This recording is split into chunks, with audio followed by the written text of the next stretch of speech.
welcome to a new episode of the Advancing Consciousness series with Franco Di Nicola.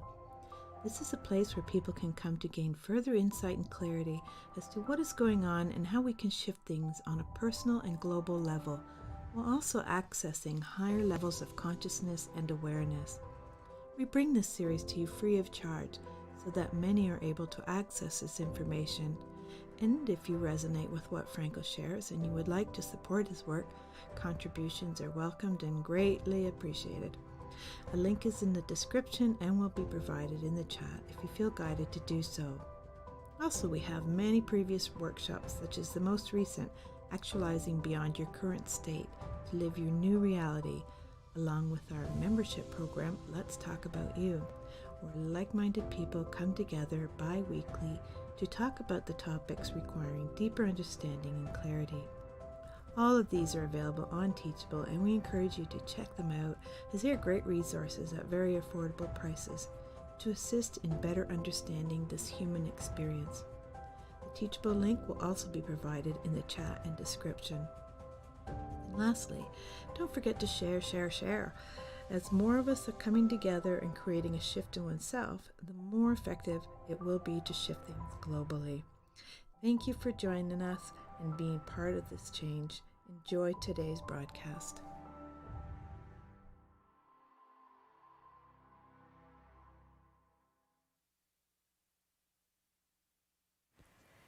Welcome everybody to another episode of Advancing Consciousness series. Today we get to play with episode 88, and we're going to take a look at our world and our reality. And why now?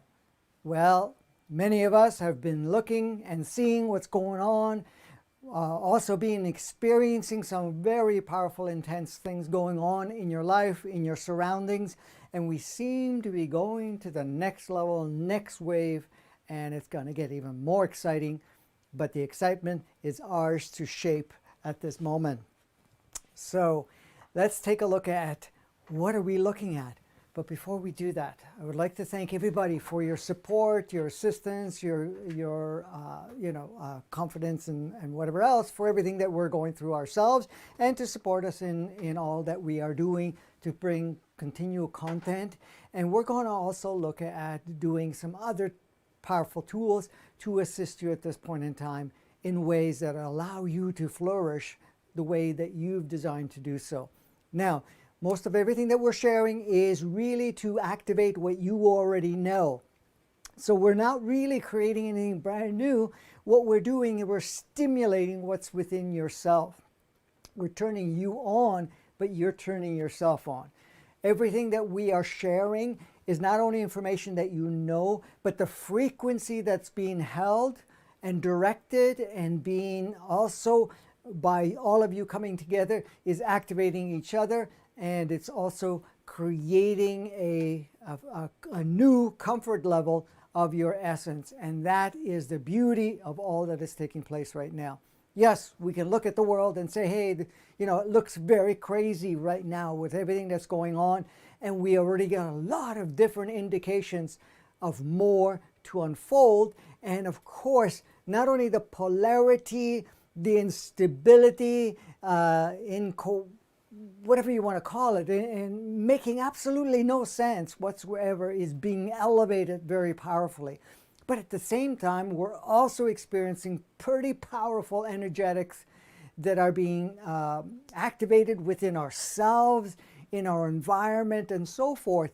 And you're now noticing more and more people becoming online. And when I say online, coming online with themselves, accessing these higher essence of themselves and starting to navigate more powerfully. Of course, people are going to be drawn to each other, communicate with each other to kind of stimulate their own memory and to also confirm what they already know.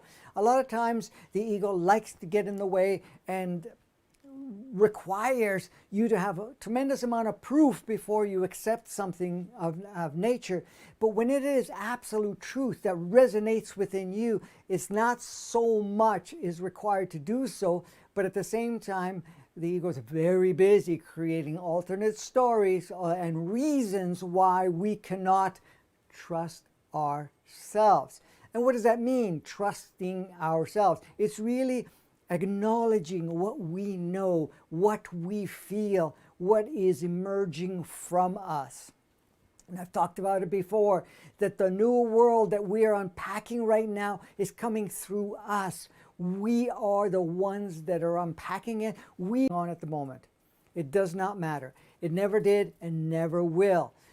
In regards to whatever agendas, whatever is being portrayed as a way of life, the different layers of restrictions and so forth that are being presented, but really those are just illusions. And it doesn't matter where it's coming from, where it has come from, and what is involved. And, you know, all of the emphasis have been in good, bad, right, wrong, what is evil, what is good, you know, what's light, what's dark, all of that stuff. It's still all part of the soup. Even if we're saying, well, there are different source points, which is true, but the source points, when you bring it right back to its origin and within its field, it's all in the same. However, we have created an environment where we get to play and experience those polarities, experience that disconnect, but that is what we're going through the reversal process. Now, it is not just the fact of reversal. It's not only the fact of going into our true nature. There's more to it. What's involved is us going through stages of transition, not to the same pace as before, but much more accentuated. But those paces are actually creating the completion and the design of ourselves in the new aspect of ourselves. See, the thing is, it's not about just remembering who you are. That is a part of it. But really what's happening is you're accessing the part that went dormant, but that part that went dormant is, once it comes online, which it has for many people, is expanding, and it is unpacking in very powerful ways, because the thing is never stayed stagnant. So everything is evolving, everything is expanding, everything is redesigning. So even the projections of future, whatever they may be, those were something that was being projected on certain specific timelines at those times. But those timelines do not exist. There's only the timeline that we are creating moment by moment. We're shaping moment by moment. And each one of us have agreed and are upgrading our agreements and also making new agreements of what role you're going to take place in. What part are you going to play? What part of you are going to be part of the unpacking and shaping of our reality, not only personally, collectively, in all the levels of collective, because anything that happens in any minute, what looks like minute state here, is reflective throughout, not only throughout the planet, throughout the solar system, throughout the galaxy, throughout the universe and beyond. It is all part and parcel. So what we are doing is we're emanating out and we're getting the feedback. And the feedback coming back is actually giving us an idea how in resonance it is within the field, within all those layers of playgrounds, with all the participants that are playing. So every decision you make, you're putting it out into the field. You're basically putting it out in the collective. The collective gives you a feedback. Once you have a feedback, you know how to adjust. You're not adjusting to what the feedback is. You're adjusting to see what impact you're having and what do you need to upgrade to increase the impact, or up in some way or another be much more effective in unpacking it. Now, everything that you do, you're also stimulating all the other aspects of yourselves that are on the playground right now, what we call other people. Those other people are all aspects of you at different stages and so forth, and each one are playing a particular role. And it does not matter what position they're in, what position they have played up to this point in time. It doesn't matter, light or dark or anything of that nature. So all of that is participating at this time. So not only are we feeding into the collective and the collective feeds back to us that also feeds out into the solar system and then back into from the solar system of feedback, and then we are adjusting accordingly, and that goes into our quadrant of the galaxy, and we have a feedback from that, and so forth. That feedback is the opportunity for us to see also what is evolved or changed or shifted or is a response from all the other playgrounds within the field, within, say, called solar system, galaxy, and universe, just to localize it at that point. And of course, we also go into that source essence, which is spirit of source, which is source in creation. So all of this is what's happening right now. So you can see what's happening even on the immediate playground, on what we call the planet, what we call the world, what we call Gaia, what we call a playground, because that's what it is. All of that right now, everything that is we are observing and we are feeling within ourselves and projecting out is creating changes, feedback, change. Now, the changes happen two ways. The feedback allows you to adjust and make changes within yourself and to project something brand new. What the collective is doing is taking what you are receiving, making changes, streaming all the changes to all the playmates, and then providing a feedback. So everything is kind of responding. It's like a handing off. It's all a beautiful orchestration, because all of it is just like the breath. Everything is involved. See, we look at our idea that we take a breath and it's only localized to you.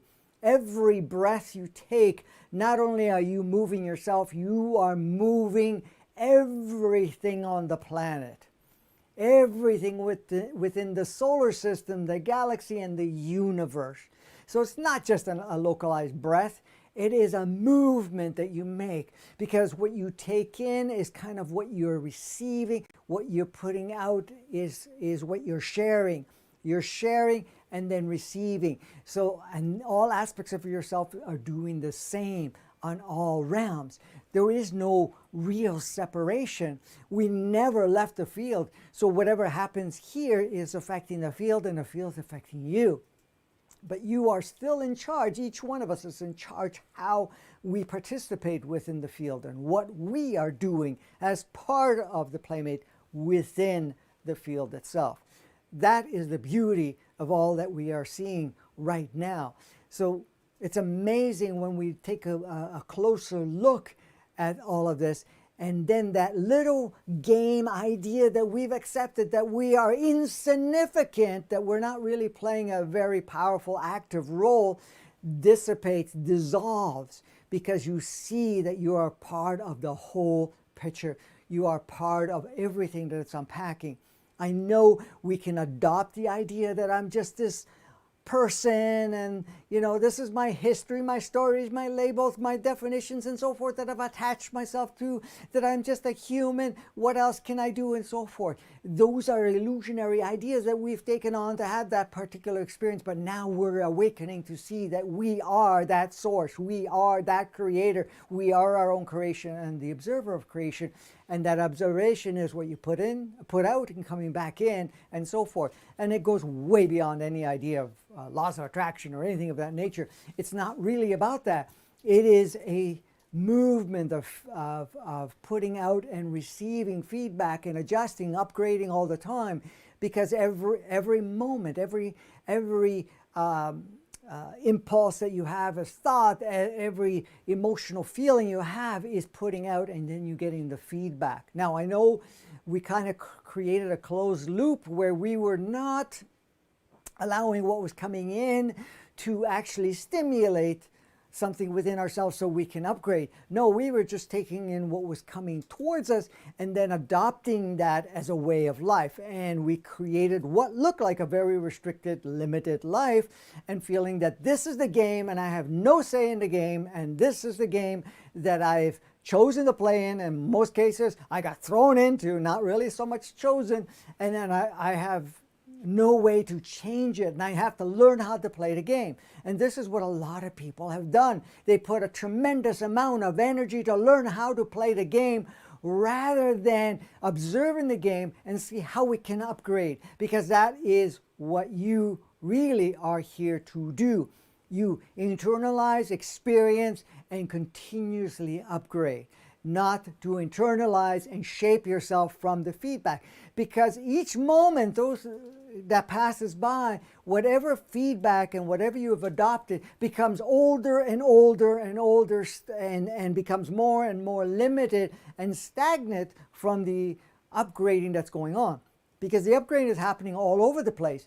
But if we're projecting something that it is not upgrading, and it doesn't matter how it's been projected, then we are just supporting that. And so we're actually putting ourselves in a room and saying we have nothing outside of this room, when everything outside of the room is changing constantly.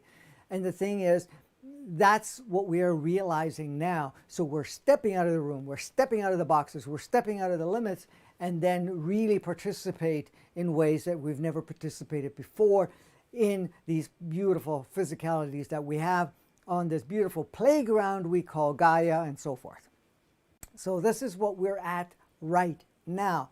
So we're going to take a look at the world, and we're going to take a look at our reality. And our reality is very much at times reflected to what we have seen in the world. A lot of our reality is designed and shaped by what we've learned and adopted and accepted as a way of life. A lot of it is what is being projected, and we have also agreed upon, or at some point decided that I'm going to make my life based on what I see, what is being shared, what is projected, and not go outside of that. And that was great. But the thing is now, it's the reason we're seeing everything that we're seeing to the degree that we're seeing it is so that we disengage from what is being projected, and now you go into the projection mode where you are expressing and projecting the most purest essence of yourself, the more truest essence of yourself, rather than an adopted idea, a limited idea that we've all been playing for the longest time. So all of that is what is changing at this point in time, and we're doing it all together. Okay, so look at our world and our current reality. We're going to be doing a process. At least that's what Kimberly tells me. No, actually I made that decision. Get the play. All right. So, let's see if we can get this to work. I look at our world. Well, you know, oops, I better put my layer up. I can scribble on it. I look at our world. If we look at our world, it depends on how you see it. You can see it as a hellhole. You can see it as chaos. You can see it as a prison planet, like a lot of people have said. Or you can see the greatest opportunity that you can even imagine at this point in time, because you're starting to imagine. And this opportunity is not the opportunity how to play the game better, because a lot of people look at all these self-help programs and so forth. I'm not denying that they help you in one way or another, because some of them open you up and others are there to teach you how to play the game, the old game, which is great as long as you're interested in that. But how many of us are wanting to learn how to get deeper into the game rather than going into that self-realization and completely changing the game, upgrading the game? So you can learn how to play the money game. You can learn how to own and control and be feeling good about yourself and having power or this or that. Or you can learn to see what you truly are, what you're capable of, accessing that part of it, and designing a whole new life stream way beyond any of those confines of, say, the money game, ownership game, control game, or anything of that nature, which reflects a very limited viewpoint and restricts us to really access that higher aspect of ourselves. I'm just giving you those points as an example. But the thing is, you look at the world, and it's up to us. Do we take the world, continue to adopt it, because we've been adopting it for the longest time, or do I look at it for what it is and now start to access how I see it, how I feel it within myself, and then bring that to the forefront, unpacking all of that rather than keeping yourself enclosed and just adopting what is there. Great experience, has worked magnificently for many of us for many years, but where are you now? That's the question you have to ask. Where are you now? Now, we are not here to make a choice to say, well, I want to unpack a new world because I don't like the world that we're in. It's not about that. It's not about demonizing, judging what we have as a reality or a world. It's not about that. It's about seeing it for what it is, what is offered, and how is it still served or not. How it needs to be upgraded, how it needs to be tuned in. But where does it start? It starts with you, what you're going to do, what you're going to shape yourself first, and that starts to change the world. Like you have many, many, many screens. Let me give you an example. You have many, many different movie screens and so forth on at the same time. Now we've all been focusing, say, on this one here. So we've put our attention on this movie and we've been reflecting that movie and watching this movie. Meanwhile, we have all these other movies going on at the same time. And that's just a small reflection of it because there's many, many more. But now, the moment you shift in yourself, as you've noticed, some of you have opened your eyes, some of you are awakening, some of you are connecting with yourself, some of you are now questioning the game and say, is this the only game in town? Is this the only thing we have access to? Then you start connecting with yourself. Guess what you're doing then? You're now broadening. You no longer just see this. You start to see all the other. And you have versions of yourself in all of these. You have playmates in all versions of these. And you can shift through any of them. But that's just the movies that have been established up to this point in time. Because right now, what are we doing? We're basically taking all of these and upgrading and creating new ones. So this is the thing. So the way you look at the world shapes your whole reality. Shapes what screen, it chooses which screen you're looking at. Now, these screens are not stagnant. None of these are stagnant. This is probably the only one that's maintained as stagnant. These are not stagnant. They're constantly progressing, constantly upgrading all the time. However, they're at different viewpoints, different frequencies, different vibrational patterns. So you're always seeing an upgraded version of this because every moment it is upgrading. Versus the one that is stagnant. Now, as much as I say stagnant, this is not all as stagnant as it used to be because that is crumbling, is changing. So you're looking at all of that. So this is what we're doing right now. As we are shifting, then we are looking at different screens and we can decide which one we're going to focus on. And if we're going to focus on this one, we will do just so. And we expand that one until this no longer serves. You maximized it with all the players there and you go to the next one and you maximize that. And then of course you start creating new ones. Okay? Now, are they just boxes? No, they're screens. The screen is fluid. The screen is constantly being adjusted and shaped. And I'm not talking about the screen, but the scenery in there. Because really, we're in that field that we're creating all of these realities each moment. So when we look at the world, yeah, we can look at it this way and see all the stuff that's going on. But some of you have already noticed that, hey, this is the one I'm looking at, and this one's progressive, it's not restricted, and it does not have a dictation of how it has to be. But then you can be completely free and say, well, you know, I'm going to look at all of this and choose along the way and shape every single one. Because each one of these screens are yours.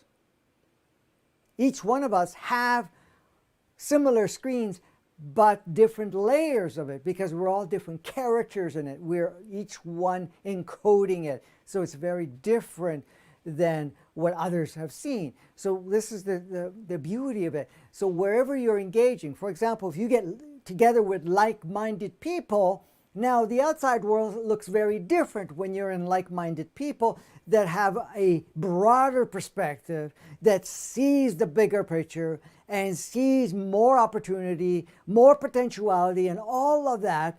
You're now engaging. But each one in that like-minded group is going to have a slightly different viewpoint and a different role in it.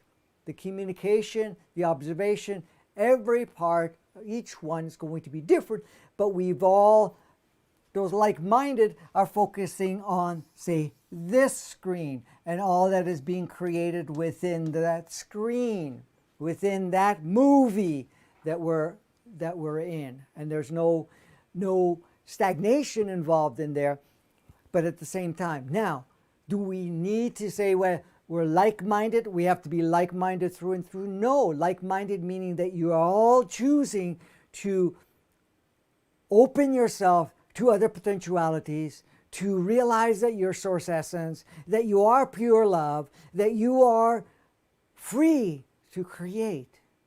But then each one of us have different skill sets. Each one of us have a different signature. Each one of us has a different piece of the puzzle that expands that movie, expands that reality, and plays within the world. Because in each of these screens, you are seeing a version of the world. And right now, looking at our world, it's going to look different for many people. But it's also going to look somewhat similar to a lot of other people, because that's where they're putting their attention and focus on, because they're still attached to the idea that this is how the game is played and this is the only options we have for the game. But that's not how it works. We're coming to that realization more and more. So we're going to take a look closer to that and our current reality. Well, you can say, well, what's our current reality? Our current reality is, yeah, there's still a lot of craziness. Our current reality is still a lot of restrictions. Our current reality is like rolling out new whatever, variants, episodes of, this or that, much more offering, much more insistence, much more pushing of sorts that are saying, okay, all of this is coming up to the surface and it's all being played out at this point in time. And you look at the reality, and it depends on how you look at the reality. You could look at the reality as an opportunity. You can look at it as an opportunity, or you can see yourself completely locked up and restricted. And restricted. It depends on how you want to look at it. Because look, when you are looking at this reality, you could say, oh my God, I have no choice. I'm in prison. I am restricted. And the world is getting smaller and smaller and smaller. I'm losing my free will. I'm losing what I call myself as a free agent to play. I'm losing my sovereignty. You can look at it that way. Or you can look at it, oh, the world is getting smaller. Now I use more creativity, more imagination. Now I access my powerful projecting capacities to really change everything I see. At times, and this is what we're experiencing, the world has to look more and more restricted, smaller and smaller and smaller, until you get to the point and say, no more power given to that, and I'm now going to open up. I'm going to blossom. I'm going to radiate so powerful that nothing can impede it. Nothing can take away anything, because it does not have any power over me. So it doesn't matter what is mandated, what is being projected as rules. You're going to see it all as an illusion. You're going to see it as a game that each of us are playing with each other. Just to give you an example, look at it when we create a certain level of realism. As children playing in the schoolyard, playing a game or whatever. We take on different roles. We're playing the game. And we made it real temporarily. But we realize that it's just a game. We realize that none of it. So even if you made rules of how the game is played, to play the game, at some point you may choose to change the rules, dissolve the rules, or not even play that game anymore. And that's what we're doing. So we're now seeing it, oh, great, look at the restriction. Now I can access more of myself because now I've seen myself in the smallest version and now I choose to activate that part of myself. I am no longer being driven by what I see. I'm the one that's driving what I see around me because I'm going to shift every part of it. And it's not effortful. It's something you can do very naturally because it is natural for you. And of course, many of us are coming online with all of this and choosing to work in unification, in unity, even if we're not connecting with these people. Each one of us are communicating from a higher realm within each other, telepathically and otherwise, that you may not be realizing all the time. Some of you may. You're communicating, so this is like we're a bunch of satellites transmitting to other satellites. And there's a really deep communication and a deep role playing and taking on different assignments and so forth wherever you are in the world. There is no language barrier. There is no saying, well, one has more access than the other. No, we're all conduits. We've positioned ourselves, the ones that have chosen to play a very powerful first step, taking an active front row seat and also being the driver of it, we've positioned ourselves all over the world. Because each of the positioning is exactly where it's needed to have that so-called, I forgot the name of the word, but that conduit, that energetic conduit, transmission conduit, and that will transmit throughout that area with all the involved people there, but it streams throughout the world. So you're having you're talking about the planet. You're talking about the planet. It doesn't matter where all of us are positioned.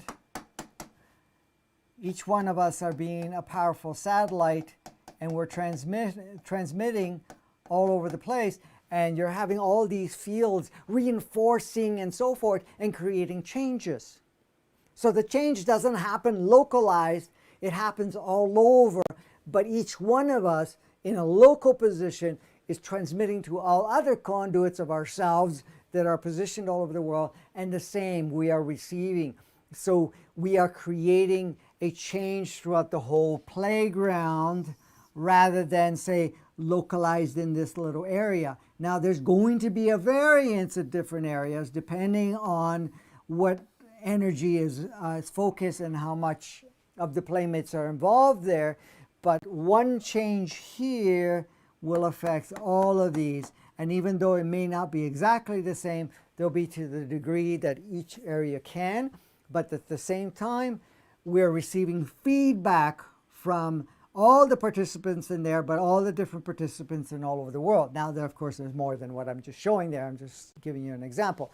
But what we're looking at, this beautiful, powerful exchange that occurs, it's also like, for example, if you're going to go to some part of the world that has even more restrictions or what we can call third world or whatever it is at that point in time, and the third world has two parts to it. The third world may seem to feel restricted and so forth, but that third world may not be so automated, so lost in the technology and the distraction. They may have one form of distraction, but not a different, they don't have the other form of distraction. They're probably possibly connected with each other a little bit more, connected with their physicality a little more. They're connected with the planet a little more because they don't have as much isolation and distraction that maybe in an industrial world may have.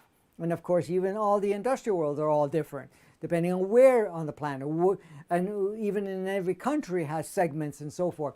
But as you're communicating with that, it's feeding back to you. So there's so much exchange going on so that each one of these are basically enhancing each other. Now you're in there and you play a role, like if all the others are playing a role. And those roles are very specific that you are discovering within yourself you're doing. Now you have the roles that you're aware of and the roles that you're unaware. Eventually you'll be aware of all the roles that you're playing, because there is the back end stuff of sorts, if you're talking about it in the unconscious state that you're communicating and upgrading and so forth. And that's why you feel changes within yourself. You also start to see things changing around you and other people changing around you because of, you know, your interactions on the back end, or what interaction in the unconscious that's happening, and then which is really super conscious, which is the higher aspects of yourselves that are communicating with each other.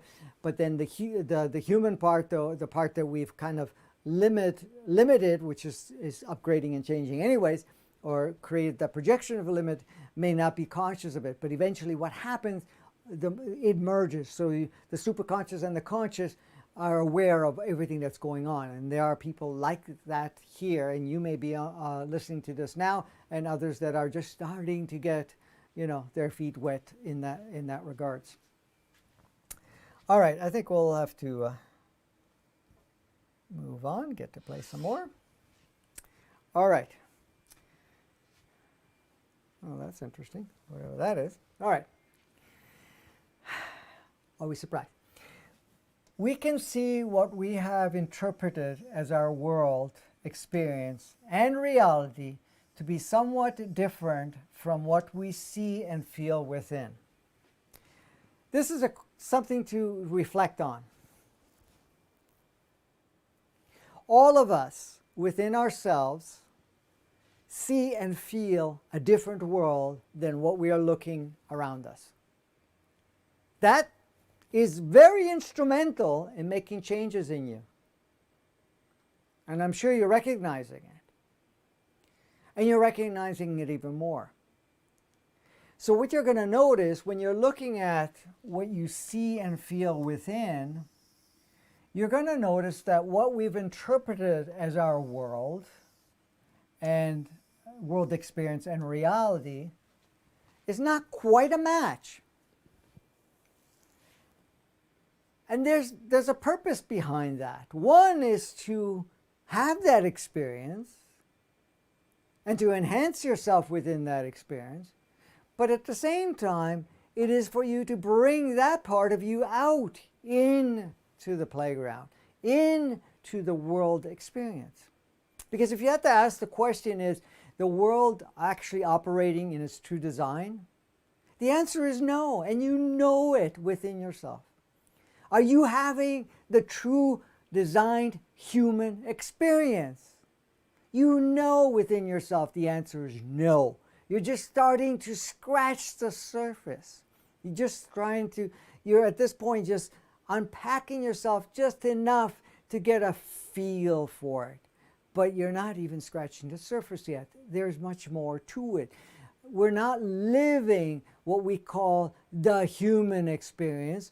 We're living an adopted idea, a reverse process of that, with many, many layers of disconnect, so that we isolate ourselves to an illusionary projected, which was at that time an inverted matrix, inverted 3D, 2D, and now we're starting to get more and more of that organic natural design. But we're not going to just turn it on from an off position. We've never been 100% off, but we've had a lot of it in a very low vibrational, low access point, and now it's ramping up to be able to have a higher access point. You were going to say something. Yes, I have a question. Okay. Franco, I resonate with what you say, yet there are many people that have suffered during this experience and so tired of trying to imagine or visualize a new reality for themselves. In a sense, trying to get out of that small box that they have given up. How can we help? Okay, so the thing is, it's not about so much getting out of the box or even trying to visualize something else. Because a lot of us are putting a lot of energy, pressure, and focus on seeing what you have around, like you said, suffering, looking at what looks like suffering, what we've adopted as suffering, and what we've engaged in the suffering. Because the suffering is is, first of all, it's interpreted. It's something that we define as suffering. But then we can expand it and make it even realer, and we can go even deeper into what we call suffering. Yeah, you can have very accentuated experiences, absolutely.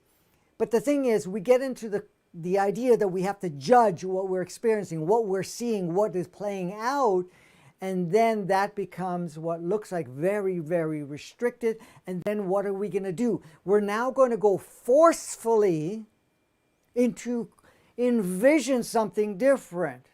So what are you doing? You're creating a polarity. You're saying, I don't like this, now I have to envision something different. This doesn't match, so I have to envision something different. That's a whole different process than actually saying, okay, this is great. We're playing, we're watching, we're enjoying every part of it, suffering or otherwise. However, now I want to feel inside what I have as that vision, as I have that knowing of what the world looks like. So now you're accessing, not to get away from what you see, not because you're having a really difficult time and you're saying, I have to get out of this. You're just envisioning it because it feels natural, because you're tapping into you. It's not an effortful thing when you're tapping into that vision, that knowing, because you have that within yourself. So when you focus into your heart, focusing into your beingness, because you have that world in your innate consciousness of your body, you have it in that human entity, you have it in your multidimensional soul, which is all combined, and you have it in your overall consciousness. So the thing is, you shift away from whatever you're seeing it, but the best way to disconnect and not to be impeded or tossed around or heavily influenced by your surroundings, by other aspects of yourself and what the game of that small box looks like, you acknowledge what you see. You go into true appreciation and thanks for what you see, because you're in a movie. You're in this game. You're in this playground that is projecting something. So you go into appreciation of what it has provided. But that what has provided may seem like polarity, and we can give it a lot of life to polarity, but the fact is, it's an experience. It's an accentuation of an experience that may have gone through one layer of scale or the other. So you're an appreciation for the experience that you could not have anywhere else, an experience that was not possible if certain things weren't aligned and playmates haven't come in, or the fact that if you didn't come here to do so and chose that particular place of birth, that particular time of birth, that particular family channel with all their genetics and whatever else, and all the different exposures that you've involved in. And when you came onto the planet, you could have come in a lot later. You may have come in before that, and then again now. So the thing is, when you're appreciating everything that you've experienced, and you drop the polarities, you drop the judgments about it, and you do that with absolute appreciation for the experience and seeing it for what it is. It's an experience. And there is no experience that there is no agreement with. There's no experience that can be projected to you. The idea can be projected to you. The playmates can show up. But you're the ones assigning the playmates. You're the ones that is basically internalizing any of that and then taking the role. Those are just offerings. And you choose what offerings you want to. You may not be conscious of it. It may be very subconscious or unconscious, and in some cases from a superconscious level. So, but when you see the world and appreciate for what it is and emanate love to the existence, there's two things that happen. First of all, the charges dissolve from you.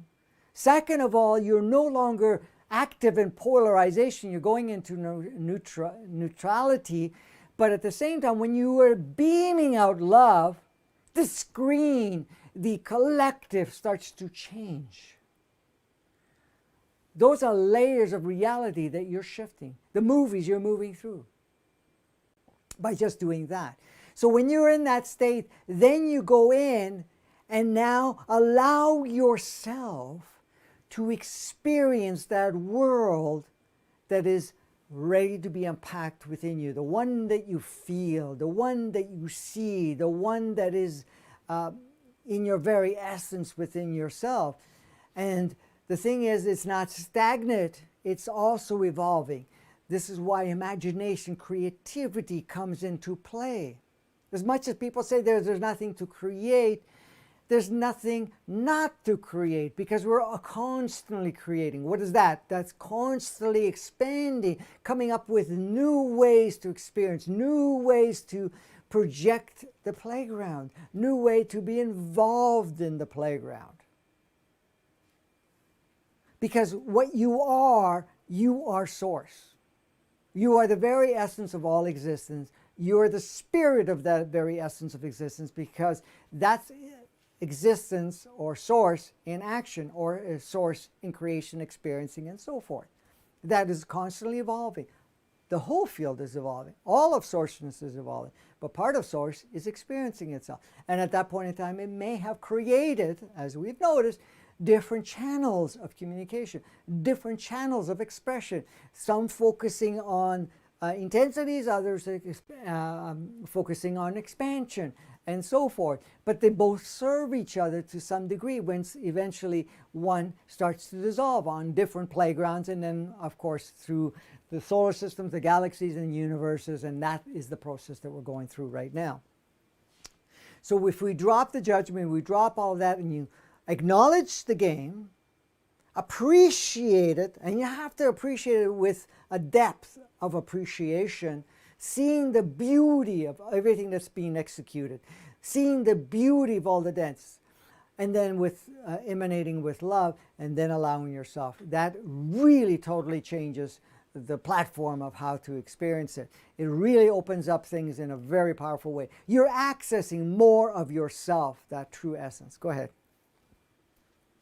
I was just going to say, in regards to helping other people, as that was part of the question too, is really, it's just about, like you said, you hold that space for yourself and be the example. Other people will feel it, and that helps shift everybody. And again, just share what you just shared about, really tune into themselves and what feels in resonance with you. Absolutely. So the thing is, like Kimberly said, when you are living that way, there's another factor I didn't mention that's happening.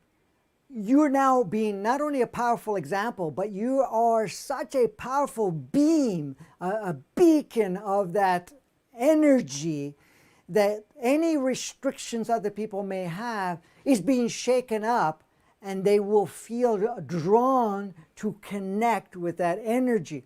But when they connect the energy, it doesn't mean that you have to go in and change them. They connect with that energy. They remind themselves that that is possible for them too. They have a recognition of that energy within themselves.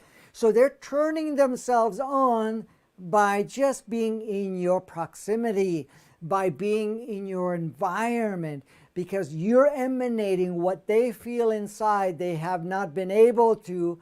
And because they may be stuck in whatever game that they're playing, when you're emanating that frequency, that state, you are radiating so powerful that they get affected. And the effect is really up to them personally, but that energy is turning them on because they are recognizing it and realizing the recognition is within themselves, and they are now shifting themselves. So that's how it works.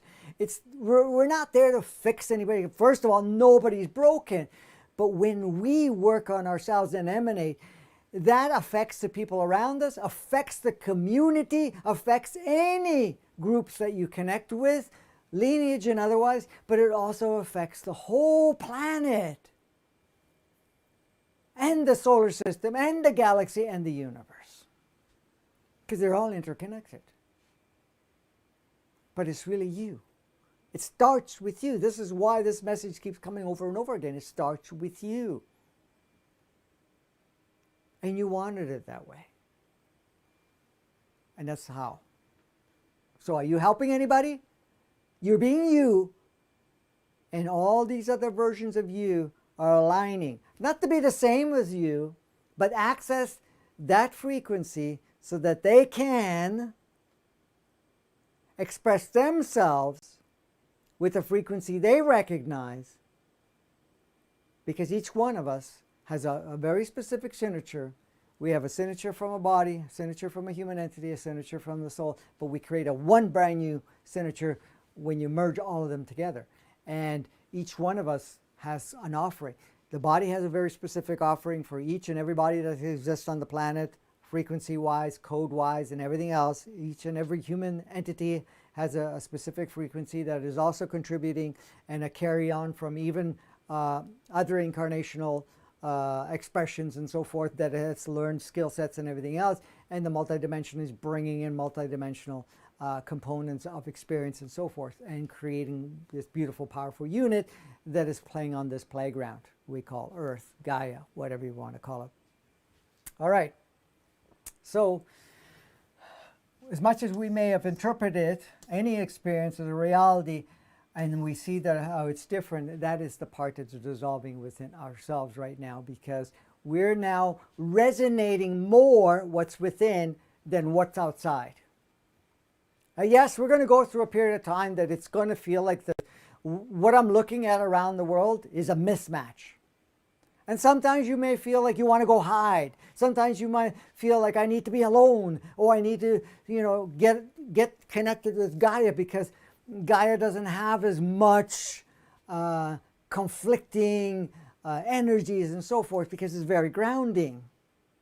But the true grounding is within yourself. Because when you're grounding with Gaia, you're grounding a part of you, which is from a physical perspective. When you're grounding to yourself, you're grounding the human entity to the collective human entity, and you're also grounding yourself in from the multidimensional component of yourself. So we all have a vision within that we have put aside under the idea of an impossibility to be actualized. As children, as young people, we've always had a vision of yourself, a vision of the playground, a vision of your expression. That vision was your mark, your self ready to project. That vision was the world that you came to represent, the world that you came to play and project out. And all of us have had that. And many of us have had powerful glimpses of it. And there are people now having glimpses of it. But that vision, we've all had the vision. But we've put it aside. Put it aside under the idea that it's impossible to be actualized. We come here and say, oh, my dreams can't be actualized because the world won't support it. First of all, I have to go into survival. I have to learn how to play the game. I have to push myself through this to play the game. And maybe if I play the game good enough, eventually I may have some time to try to visualize and learn or bring that vision to the surface. But by that time, you're kind of worn out of sorts, especially before. Now you're kind of getting revitalized, or you're choosing to leave. I mean, there's different options that you have. But at that point in time, so we've all put it aside, thinking that I can't live that life. Let me give you another example. How many of us have said things to your parents, to friends, to family members of sorts, where you said, oh, I see the world this way. This is what I want to do. This is what I want to be. And then other beautiful aspects of yourself have said, get real. That's not, you can't do that. You're going to have to go to school, learn a trade, learn a skill, learn this, learn how to play the game. You got to survive. You got to prepare yourself for the world. Meanwhile, you had no intention of that. You wanted to play, you wanted to express, you wanted to experience. You had this world in yourself that you wanted to bring out, unpack, and just say, hey, listen, this is what I mean. Not to impact anybody else, but to be that pure expression that you were. So you had that vision. You still have that vision. That vision, of course, has been upgrading, but we haven't given ourselves the opportunity. We're just starting to now. For many people, they're starting to give ourselves the opportunity to start living and feeling that vision. And that's what we're talking about, accessing that vision that's within you. Because the thing is, we don't have to keep it aside any longer. It doesn't have to be aside that it's impossible or can't be actualized. This is waiting for you now. It's not like before. It's waiting for you. Because what you were envisioning in you, which you thought was an impossibility, not at the beginning, but later on, and you put aside, is actually the new world that you are bringing in.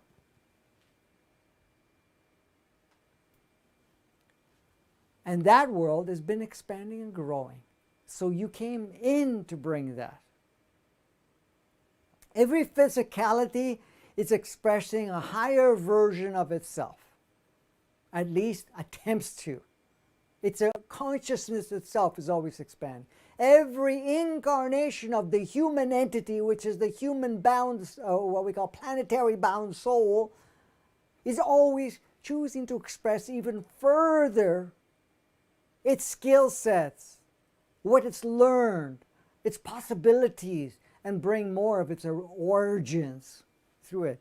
Each multidimensional soul that comes in is bringing in skill sets, knowledge, consciousness of different playgrounds, different incarnations or embodiment, different realms, different dimensions, different planetary existence, different connections.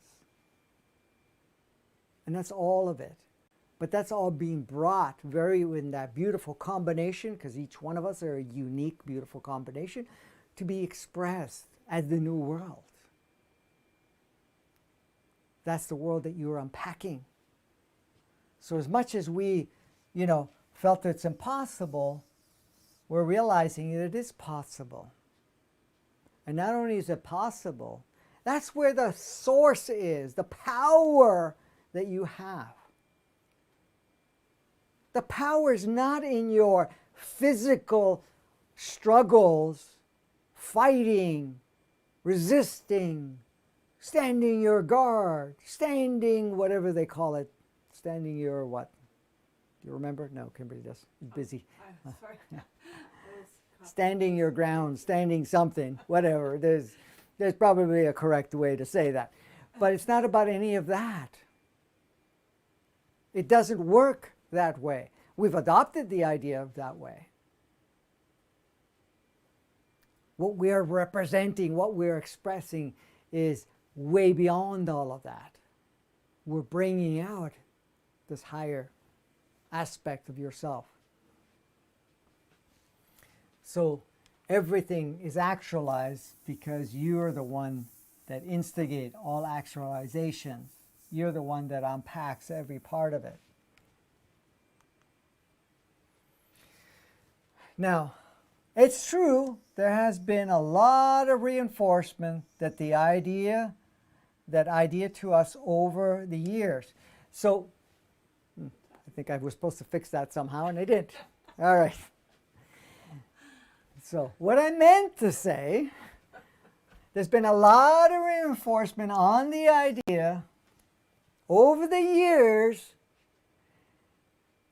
that way of life, that world, is the only world.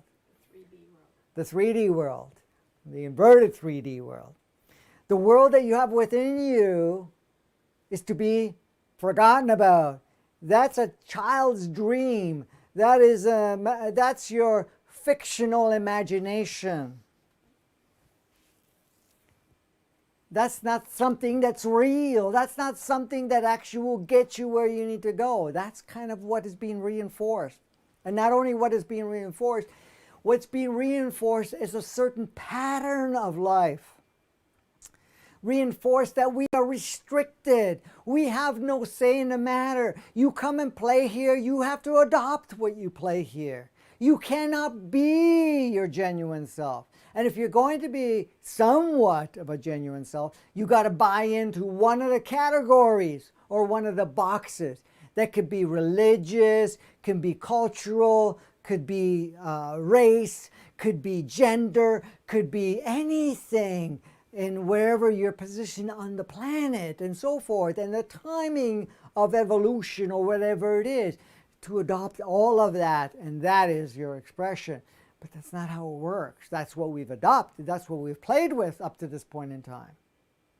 Because when we look at it, the reinforcement was to kind of disconnect us from our essence.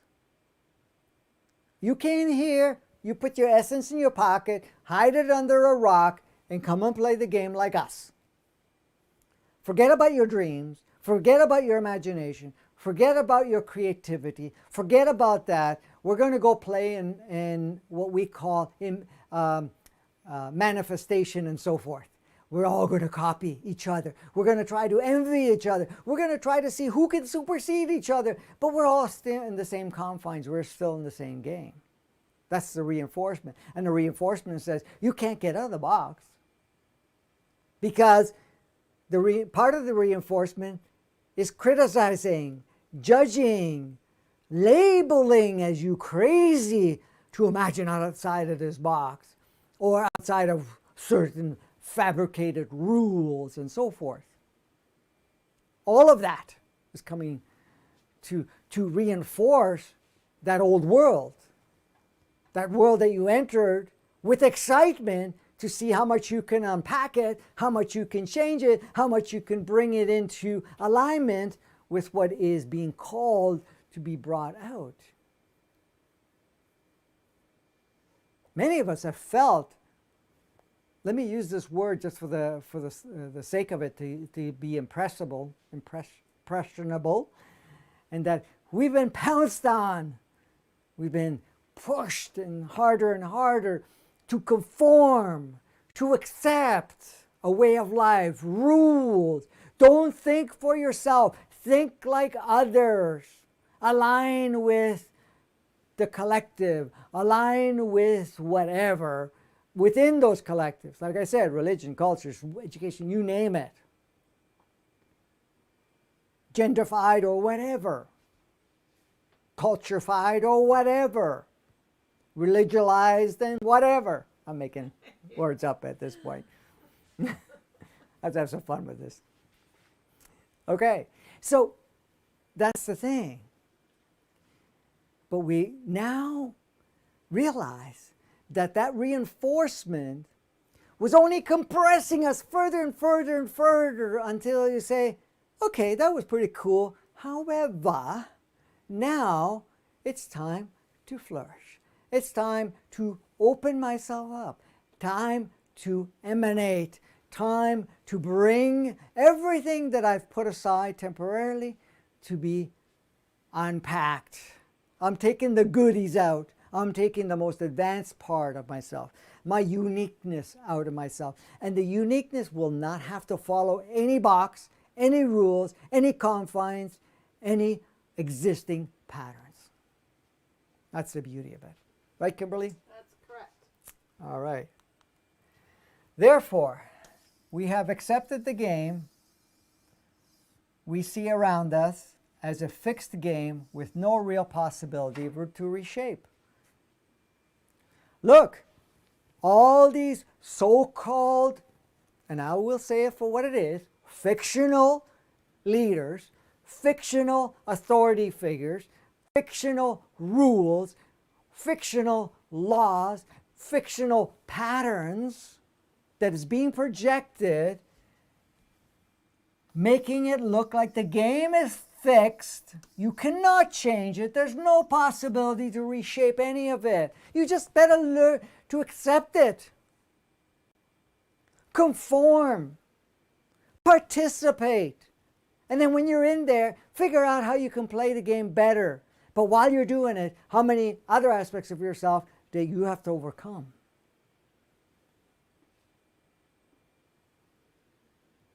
But is that really how it works?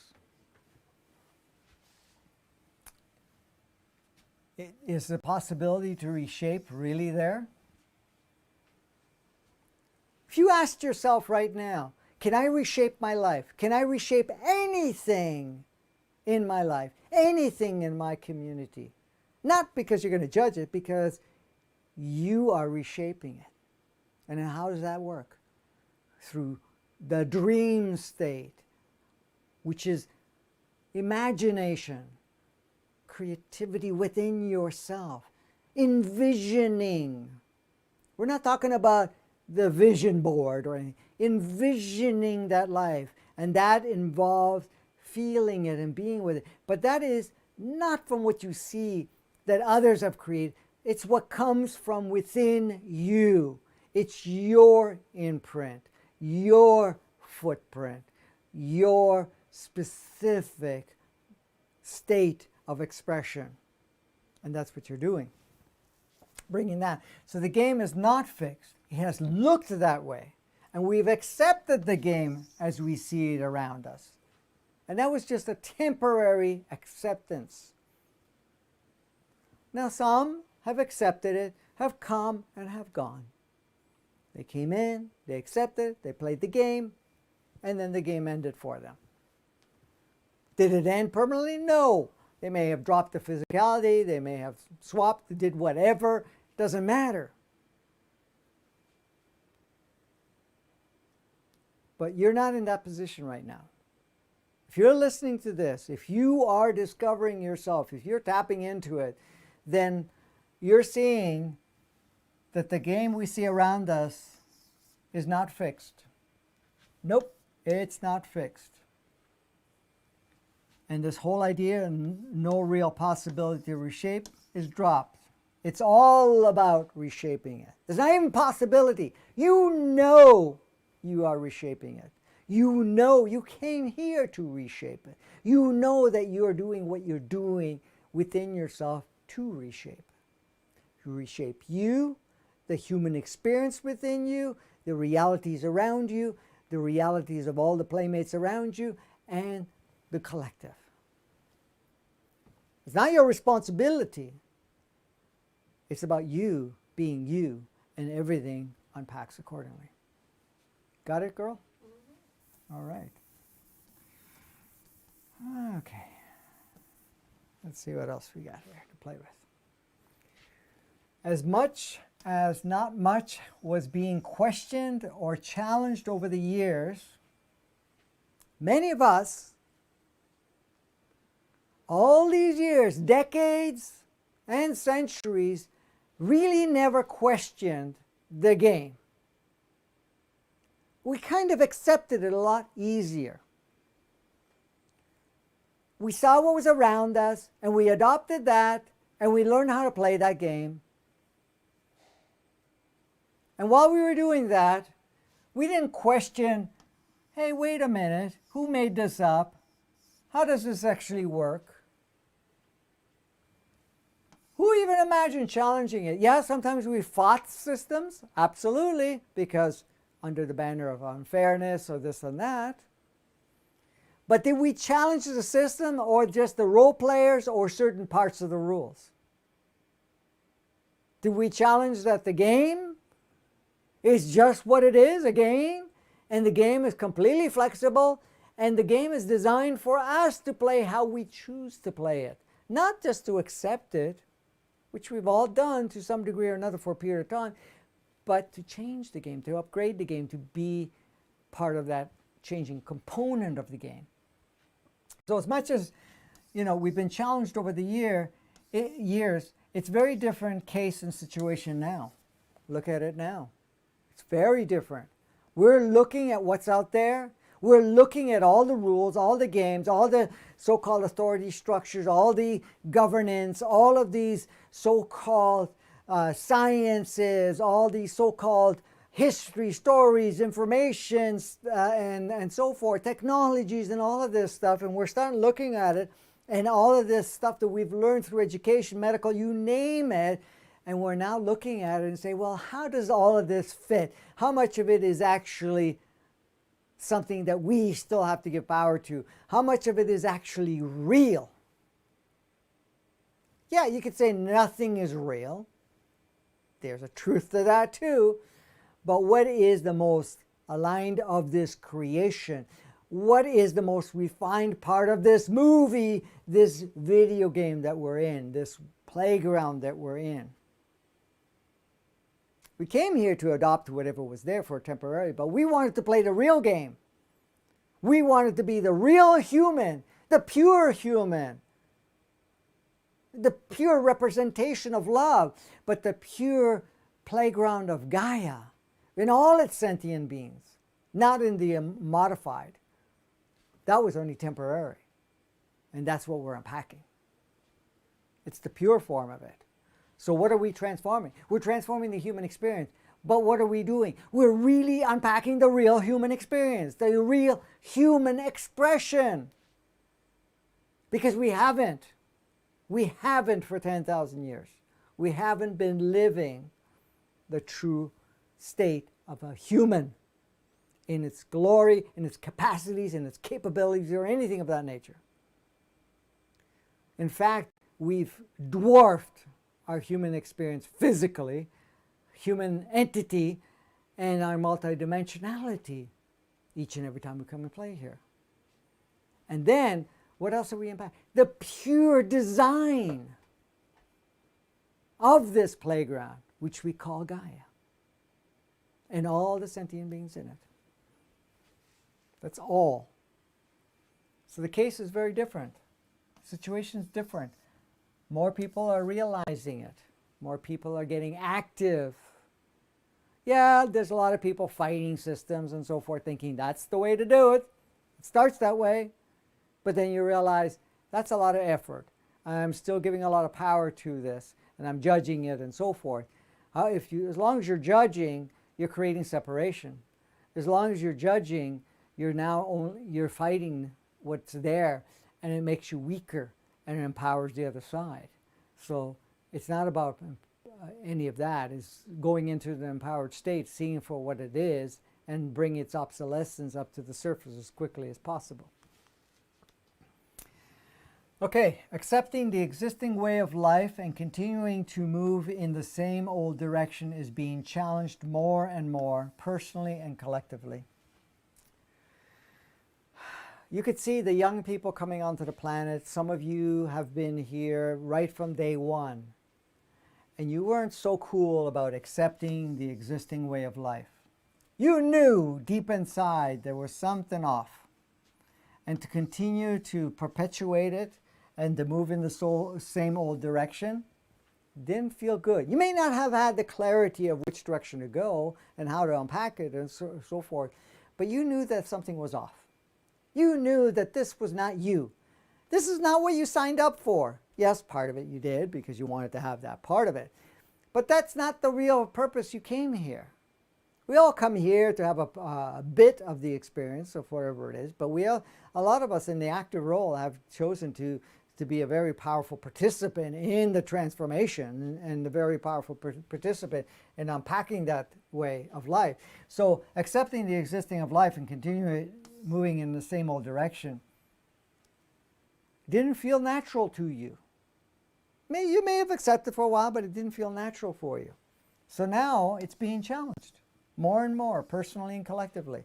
You're challenging your way of life. You're questioning your way of life. You're trying to figure out who you are. You're discovering yourself, discovering what you brought in right from day one that has continued to grow, but you haven't utilized for the longest time. You're discovering that you are more than this physicality, that the physicality itself is not something you undermine and say, okay, the physicality is limited. No, that's not even in its natural form, and that's the part that we're bringing back online. So it is in its natural form, then it would not represent that limitation. So now we're looking at it and saying, okay, what are we doing? My life is not feeling in alignment, and not even the collective playground. So the challenging is to open our eyes, to be able to see it, and go into that empowered state so we can actively shift every component of it, bring it into alignment. Because we're coming into alignment ourselves. The planet is also in alignment, or moving in that direction, and has made it, in many cases, much more progress than we have, even though it's not being reflected in that way, because it is corresponding with us and reflecting what we're projecting on a collective to a certain degree. It does clip off a lot of the extras in it, so it's not giving us exactly where we're at, especially because the collective in a larger scale is playing more of one side versus the other. And then there's the ones that are neutral in the middle, which is the smallest group. But that's the thing. So collectively, personally and collectively, at this point in time, we're starting to question and look at things and say, okay, how do we bring this in alignment? Because really, this game, as cool as it was, doesn't seem to be matching who we're choosing to do, what is we are doing personally, what we are doing collectively, what we are doing as a species, if you want to call it that. So what we're looking at, Earth, Gaia, and the world, whatever we reflect, is really just a playground.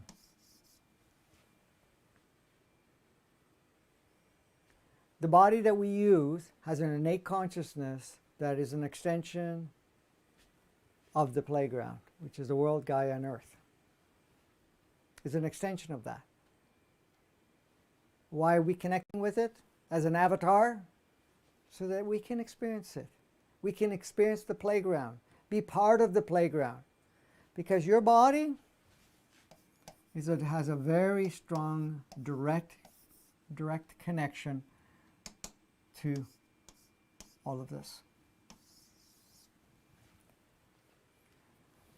It's encoded of the same material, the same codes, the same projection. It is all holographic, yes. It's all within the field. Yes, it's true. But the encodement, for us to really experience and to interact and to relate, to feel, to respond with the playground, we need a vehicle. The vehicle is the body. But the body is not only limited to Gaia's expression, it also has DNAs, genetic encodements that come from the DNAs. And those DNAs are different expressions of different planets, of different physical forms, different experiential realms. That is also part and parcel. So the body itself has its own capacities that is reflecting into the world and is also participating directly in expanding the world and the playground. So we came here to play, came here to have a blast. Are you having a blast, Kimberly? Sure I am, honey. All right. Kimberly's having a blast and the world is all good. We may have been experiencing life in a limited and restricted way on this playground world for many years. Many of us have felt restricted, have felt limited. But now we're realizing that. But you know what else we're realizing? That is fictional. That limit is illusionary. That limit is a projection. The moment we shift, those limits start to become transparent. Those limits have less of a hold. Those limits and restrictions dissolve because you're going into a different alternate frequency and vibration, and then you're looking at a screen that doesn't have the same level of restrictions. Eventually, all those restrictions will collapse because we're collapsing it by ourselves. Go ahead, you're going to say something. I think my mic might be dead. I'm out of battery. Is it coming up? Yeah. Oh, okay. says it has no battery. Okay, so there was a couple peeps that wanted to know about physical effects. Just let me read. I've been feeling the new strange unprovoked backaches. Wonder if physical aches and pains are common during these times. And someone else was saying, have been having severe pain in hands and feet overnight and first thing in the morning, which clears when I start moving. Any perspective? Okay. I'm going to give you the other mic so you can turn that one off and turn this on so that you have that. Meanwhile, I'll put you online here. Making sure. Okay. All right. Just remind me I have to charge that after. Okay. So what we are feeling physically, the aches and pains and, other things that are playing out, there's a couple of factors going on here. One is, your body's going through a lot of changes. And through the changes, as it's being encoded, a lot of the old memories and densities of energies and so forth, they get locked in as emotional charges, trauma and so forth, get stimulated. In other parts is that as the vibration starts to increase, there not only there's locked energies, but also it kind of indicates that the body's resisting some of the things that you're still putting focus on, in essence of what you're consuming, what you're involved in, and so forth, that will represent physically too. So sometimes you may feel ill, sometimes you'll have pain. Is it part and parcel? It's not a necessity, but a lot of people are experiencing it. And I experience it myself and others that I know of close by that are experiencing some of those. And Kimberly may give you her 2 cents on that shortly as we're going through this part of it. So it's not a concern unless you feel that you need to get it checked or anything of that nature, but at the same time, really communicate with yourself and ask wherever you're feeling the pain to kind of share with you what's the message it's trying to share. The message meaning, where do I need to shift or make focus on or whatever it is? What is it telling me? And so forth. If you start communicating with your body and you're inquiring from your body what, how can I say, what it wants to relay to you, then you kind of create a more complete connection. Because many of us, what we have done is that we get caught up in our patterns and addictions and whatever else. And a lot of times we don't see it as addiction, but patterns that are, drawn to the same thing. And the body may be indicating, because it's changing its vibration, it would like to be supported in those higher vibrations. Then a lot of things we may be consuming, a lot of things that we may be exposing ourselves to, the stress that we may be connecting with, or the realism of things that are not important are kind of being indicated on the physical part of it. So that's one part, and the other part, as I said, as the body is going through that, you're going to have certain locked up energies, emotional charges, and reference points and so forth locked in certain patterns or certain parts of your body that's being stimulated and pushed out. So you're going to allow yourself to feel it. Of course, acknowledge it, thank it, send it love, and let it free of sort. And you'll find that sometimes, and at the same time, like I said, you can ask what it wants to say to you, because at some point it may say, okay, we need to shift this or that, or you're getting too stressed out, or whatever that may be at that point. But many people are feeling various accentuated sensorial experiences. You may also be having something that you may have experienced when you were younger or something of that nature, and now it's coming to the surface again. It's just basically moving through you. It's kind of being purged. So it's being exposed at your higher frequency that you're in now, or the higher state of consciousness that you're in now, and then it just moves through you. A lot of people are feeling also very tired, lethargic, and so forth, and that is part of the changes. You may need to sleep a lot more. Some cases you're so stimulated you sleep hardly at all. It's gonna flip-flop for a period of time through those changes, and that's the beauty of it. All right. Okay. However, those perceived limits and restrictions have become more apparent that they are projected illusions waiting for us to dissolve. And this is the thing, and that kind of relates to also the discomfort that we feel. A lot of times we've perceived limits, or we've created limits because of our discomfort, meaning, well, if I don't feel well, then I don't have to do these things because I don't like doing them anyways.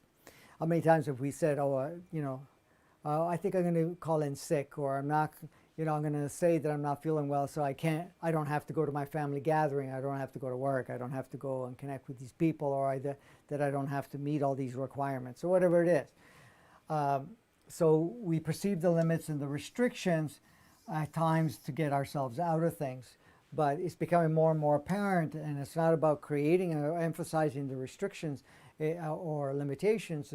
It's about looking at it and say, okay, let me take a look at what I'm putting my focus, my time, my energy in, and see how much of it aligns with me. How much of it is a pattern? How much of it is compensating for fear or, something of that nature? So do I really feel? And when I say feel, I'm not talking about emotional feel, because emotions is very judgmental. You may feel hatred, you may feel pleasure, you may feel whatever. Judgmental is categorized, is defined, and so forth. We're talking about genuine feel. That means you're feeling, does this feel natural for me? Does it feel like something I want to continue to support? Now, that doesn't mean you drop it instantaneously. You will start looking at it and say, okay, this is not feeling in resonance anymore. I am not enjoying the experience. Now, if you're not enjoying the experience, the first part you need to do is look at if there's any judgment stories or belief systems around that, and look at the story why you don't like it. Once that's very neutral and clear, then you can now look at how it feels and say, this is not a path that matches me. The energy involved, the focus and time in there doesn't match. And then you start to look at something else that you prefer to do that feels more in alignment for you, and you start to shift. The same thing with food, with what you drink, the people you connect with, what projects you do and don't do. Those are all components of it. You're going to look at all of those things and see, how does it align with me now? One of the things that people are feeling, that the time is getting shorter and it's getting harder to keep up with many things, or they're losing interest in certain things.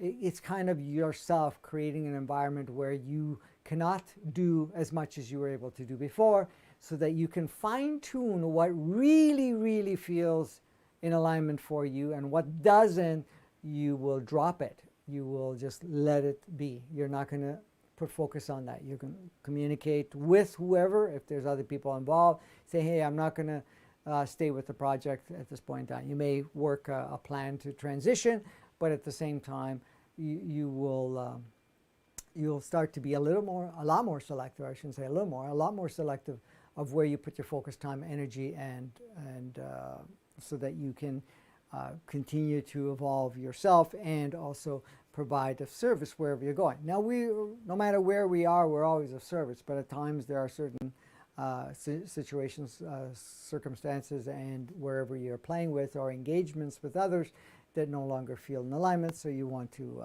step out of it. All right. How fixed is our current reality? This is kind of a question we ask ourselves. How fixed is our reality? Is our reality unmovable, unshakable? Is it so rigid that I have to come into another incarnation before I even can change it? Or that I have no choice, I have no capacities, because the reality is dictated by the collective, it's dictated by other playmates, and so forth. So the question is, how fixed is it? Or is it flexible? Our current reality.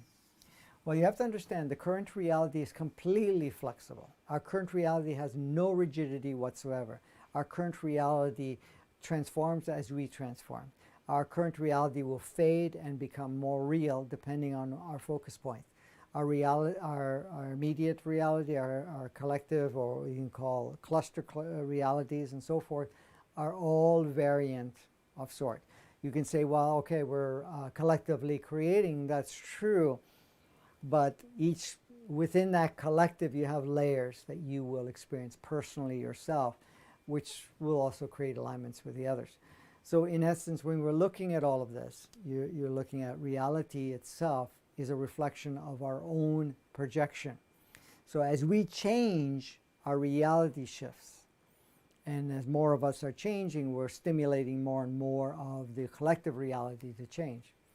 So even the so-called rulers and whatever narratives are out there, it has no power unless we give it power. Now, of course, we're continually bombarded and put our focus on polarizing it, using, lower vibration and frequencies to be able to support it through fear, through, struggle, survival, all of that stuff. But when you really look at it from a wider perspective, through a clearer vision of yourself, you will notice that without all that influence, it would dissolve instantaneously. Why? Because generally, unless stimulated, it's not natural. The world and the human experience that we're having is not natural. It's heavily stimulated, heavily projected until we get to that state of empowerment, which we are doing, many of us are, to shift it by just going into our natural state. And that's the thing. So is it fixed? No, it's completely fluid. It just looks like it's fixed. It looks like there's solid walls of restrictions and limits, but it's an optical illusion. It's an energetic optical illusion. It's not real. What we see as a reality is waiting for our response, is waiting for our projection to shape. Yes, we have a lot of collective, but our collective thing is you can have much of it being imposed, but how much we put focus on it and how we radiate differently will change all of that very powerfully. You will dissipate the clouds. Doesn't matter how much clouds, how much haze, how much, what do you call that, the mist? Fog. Fog. Doesn't matter how much fog is there, you will be able to dissipate that fog very quickly, because that's what it is when you're looking at our current reality. It's just a projected fog of sort. I'm just using that as an analogy, an example. All right, our next question. How powerfully called are we to change and shift your personal and collective reality? How many of you are, let me ask you the question, as I said. How powerfully called are you? How many of you are feeling a very powerful call to shift your reality, to shift yourself, to really align with yourself, to connect with yourself, to discover yourself, and to participate in changing the collective reality? All of us are feeling a strong calling, a strong, in some cases, push within ourselves. Why is that? It's because you are more ready now to be able to take a more active role in unpacking the new world versus supporting the old world. So the question is, and the calling will come with things collapsing around you, intuitive, stronger communication, misalignments because you're trying to keep the old, but it crumbles around you, hanging on to things, hanging on to relationships, hanging on to an old way of life, and it starts to crumble around you. And that's an indicator for you, okay? An indicator for you as a calling to change and shift not only your personal reality, but your collective reality. And the collective reality extends from everywhere that you're interacting, any connections you may have, any roles that you play. That would be the first step of your collective, and it just expands to the community, to the different areas, and then the collective of the world, if you want to call it that. but it starts personally within yourself. Many of us have been feeling the calling to shift your life, to let go of the old world within you. And part of that, which is a big part, is to purge and clear out all older versions of you, all your definitions of yourself, all the labels you applied to yourself, all your stories, all of the different labels you apply to your stories. What happened, what didn't happen, who you thought you were, who you think you are now, worthy, unworthy, all of that stuff, all of those things that were created and experienced before, you're purging and clearing all of that. That's one aspect of it, one of the biggest aspects that has started in 86, ramped up in 2013, ramped up some more in 2020, and is on steroids on 2021. So it is very powerful, the calling within you. Some of you feel it more than others. Some of you have been feeling it for some time and have started this progress a long way. We do have a persistent ego that likes to fight, so in essence, it tends to create more resistance, and with the resistance, there's a struggle. Within the struggle, we get caught up in the struggle, and we get lost in those lower vibration.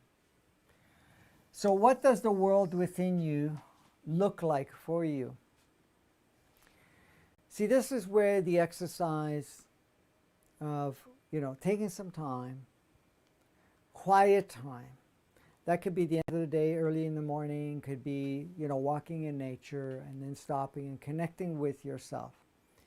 And you connect with your heart, you connect with your essence, and allow yourself to see what it looks like inside of you, the world. What world is in you?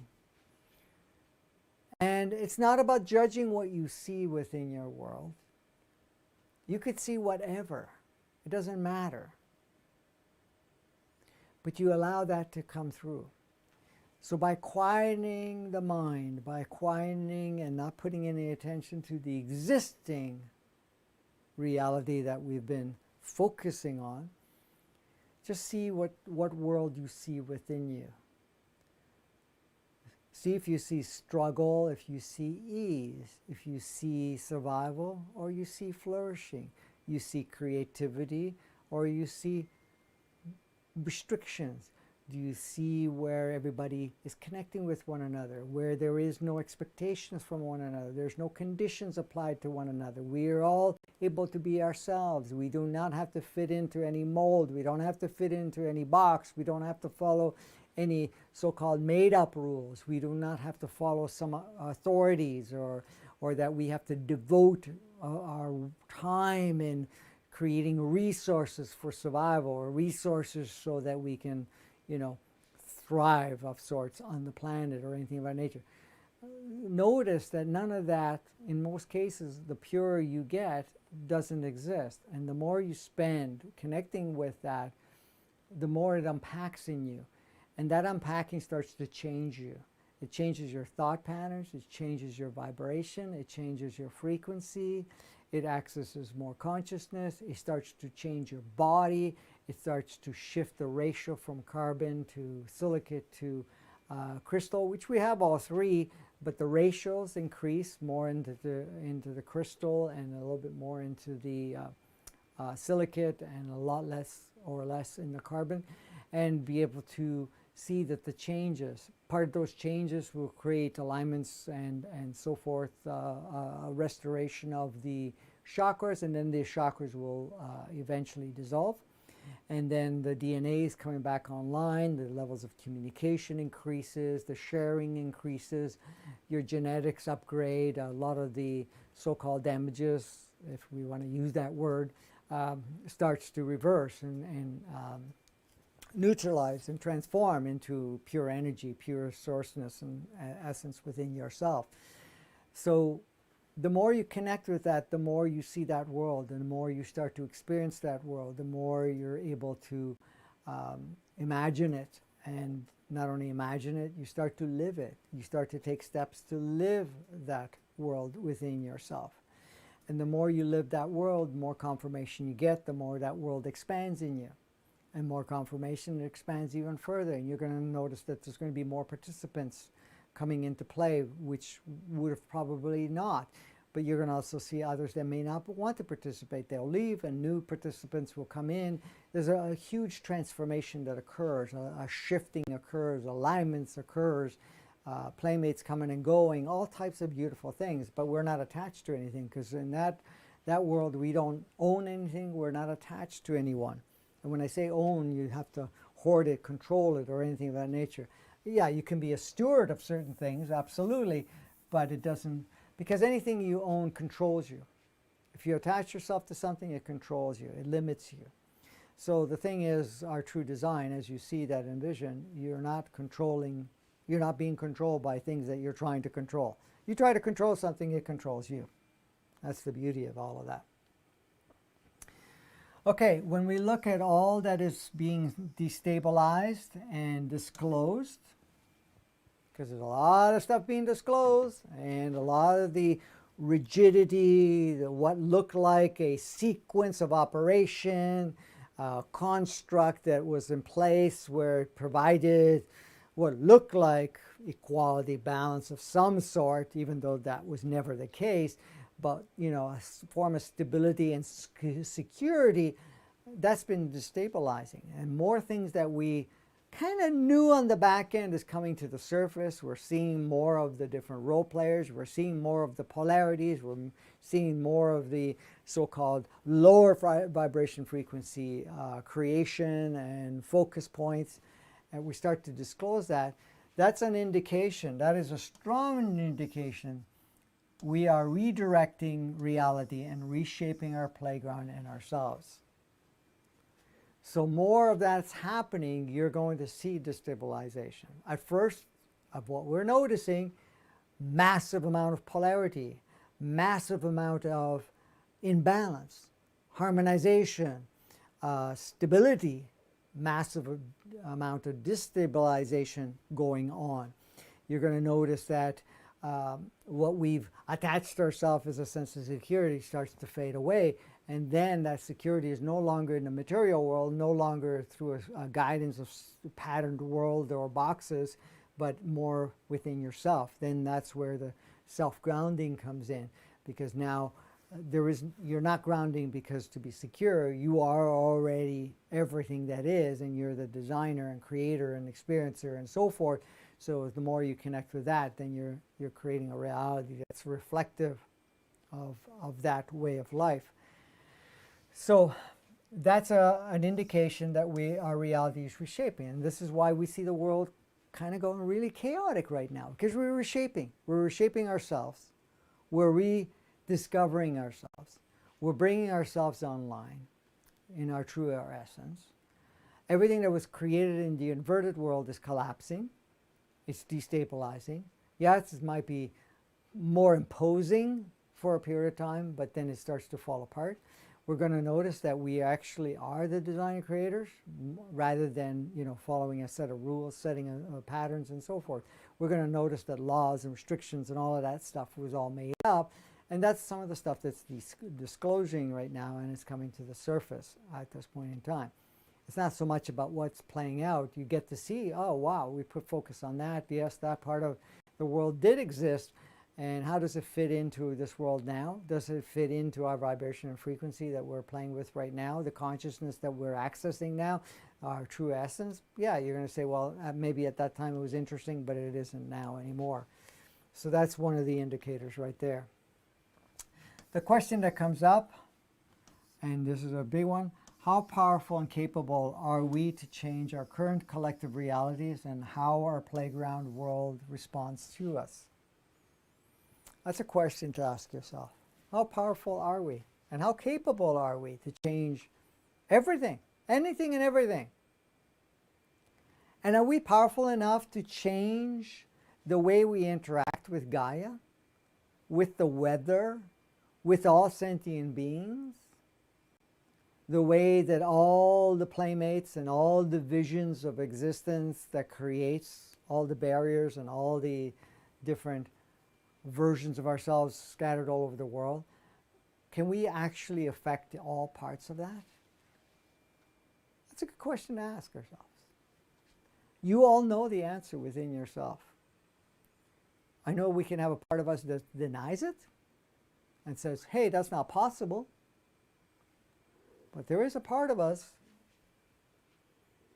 that knows that you are very powerful, very capable. So let's say very, very powerful and capable to change our current collective reality. But not only that, that's not the only part. You know that that's exactly what you're here to do. You know exactly it's your time to participate, your time to step up, to use that power and your capability. Everybody has a unique signature of that capability and level of power. No one's better than anybody. Everyone has their uniqueness, but it's the collective part that makes it all real.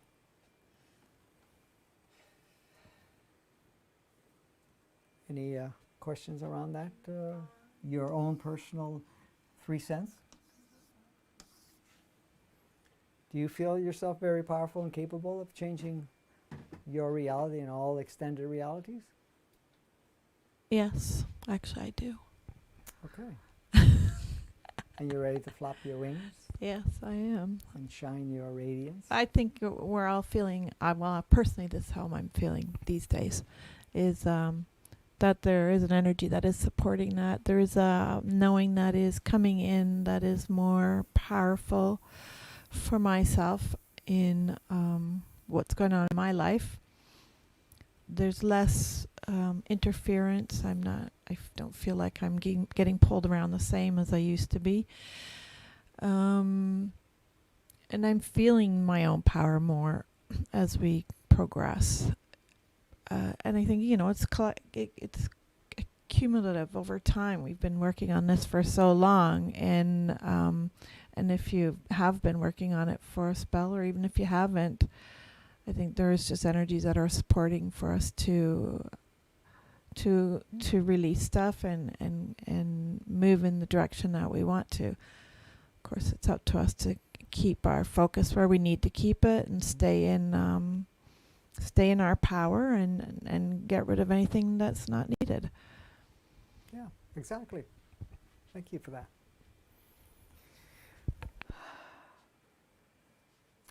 So as you know, you're all powerful beings. You didn't come here to be, just show up and kind of get tossed around like a boat that is subject to the wind, the waves, no rudder, no self-propelling, no navigation. It may look like that for a period of time. We might all have had a little taste and sample of that, but we have all of it. We are fully capable and fully ready for every part of it.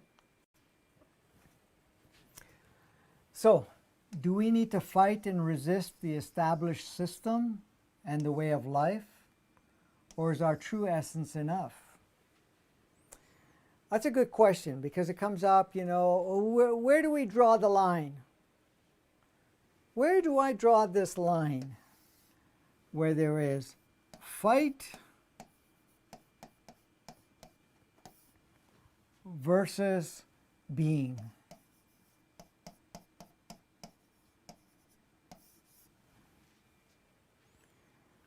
And I know I've talked about, being your true essence and all of that stuff, and others have.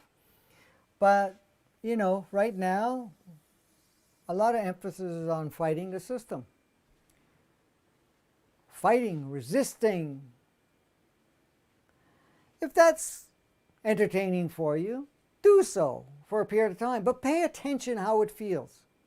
Pay attention if it's draining you. Pay attention if it's in one way it feels in alignment, in resonance for you.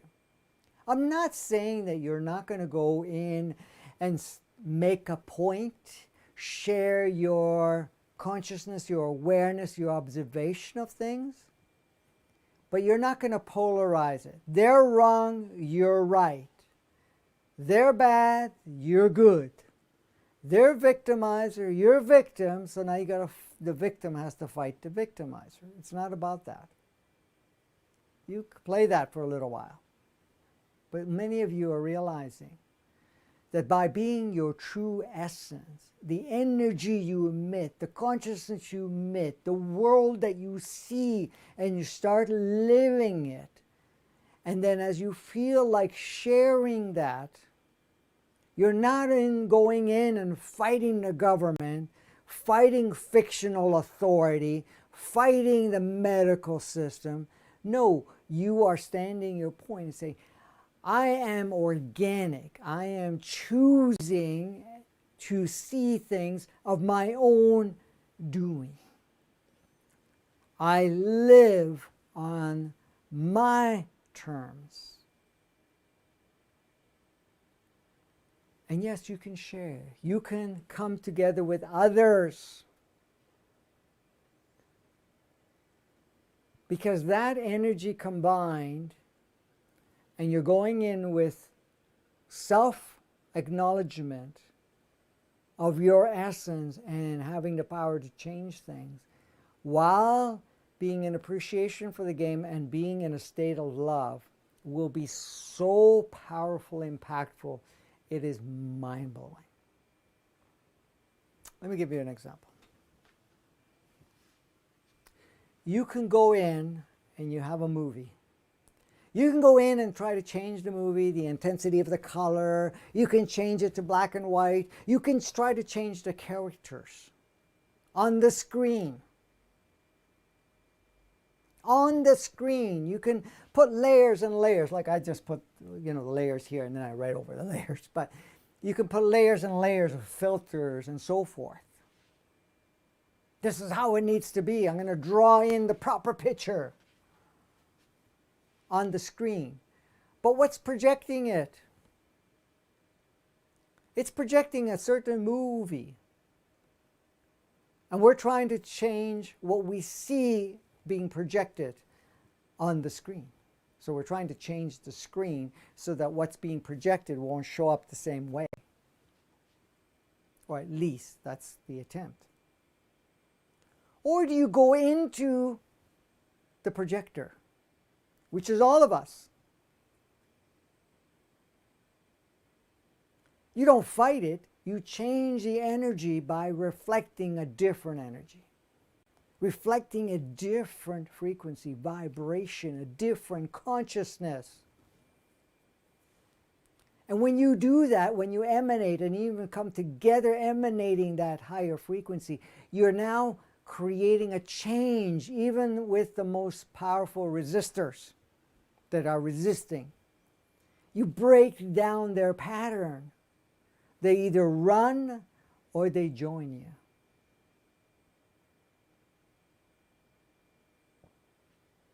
If you're coming from a pure state of love, and with that knowing that you are that creator and that all creations is of your own approval and agreement, then nothing can be imposed. It has no strength. Because in that state, you're thousands of times more powerful than as much negative that's going to take place. If you look at the world, the majority are still putting a lot of power in fear, survival, fighting, and so forth. And then there are many that are just reflecting love, a higher state of consciousness, that new world. And that, even though that's a smaller number, look at the changes that are happening.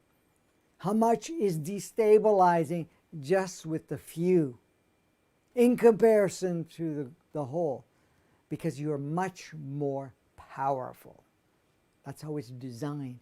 And it doesn't matter how many role players that are here that are operating in low frequency and want to stimulate low frequency.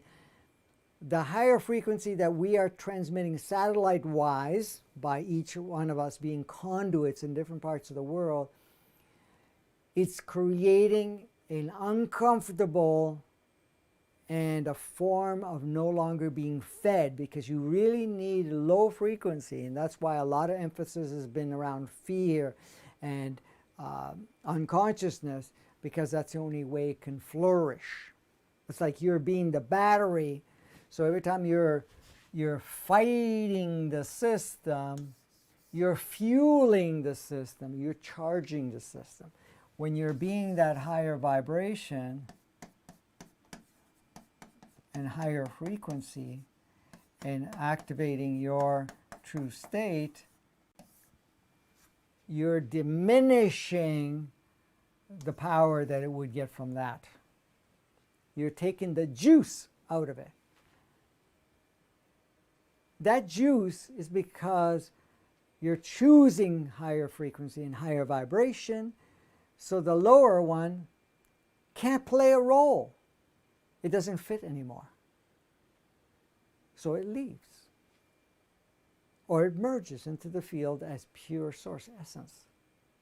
Everything is pure source essence, but it is no longer categorized in that lower range of frequency. And whatever technologies they're using will become obsolete, will not any longer function. So the media projecting illusionary fears, illusionary survival, and whatever else is unsustainable. It starts to fail. It no longer carries any impact whatsoever. So the question is, what part of us likes to fight and resist? Do you know what part of us? While getting entangled in the old game. Which part of it? Ego? Are you serious? I thought it was our pal. You're right. It's the ego. Because the ego only function in lower range frequency and vibration. Oops.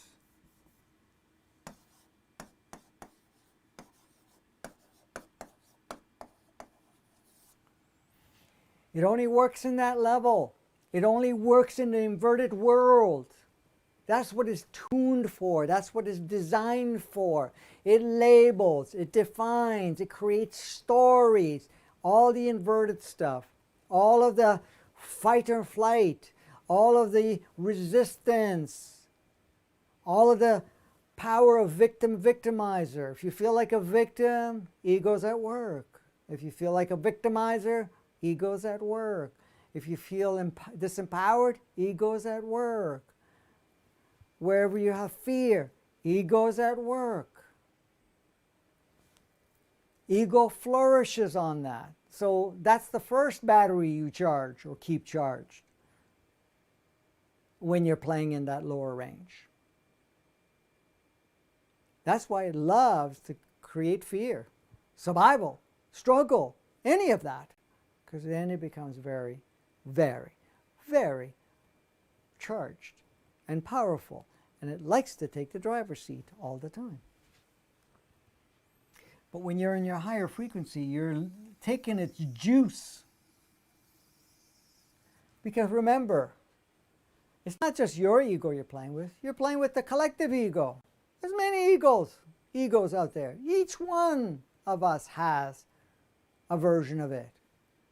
And in a lot of us, it's really super active, where our higher self is really having no say in the matter of sorts. And others, yeah, they're involved, but at the same time, they're not giving it as much power. So this is the thing. So what part is it? It's the ego. It operates in the lower frequency, but the lower frequency is where the polarized, inverted 3D, 2D world lives. The inverted matrix. The inverted matrix is no longer, but we're still projecting it because we still have memories of it. We know how it still works. So what are we doing? We're just doing it temporary.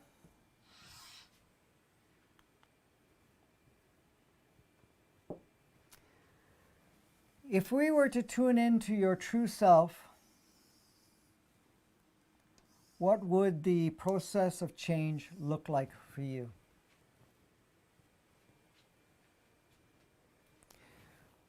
All of us have ideas what change is like. What needs to change?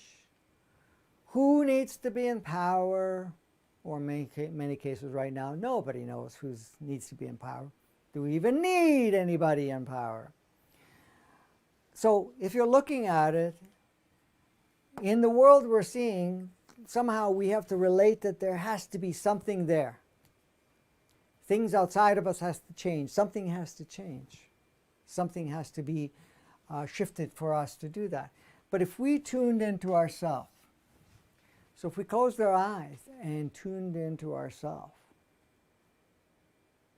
what does that world look like? What does change look like to you? I'll move out of the way. What does change look like to you if you're tuning in to yourself? I want you to do this exercise a little bit more elaborate this evening or in the morning or as soon as you can. But right now, just close your eyes for a couple of minutes. Only if you're not doing anything that needs your attention, like driving or operating anything or where you have to keep your eyes open. You can do this later. But if you can, and you're not doing anything that's important right now that doesn't need your attention, you can close your eyes and you tune into yourself. And when you do so, if you spend a couple of minutes with that and see what is required to change your world, your reality, what really needs to shift.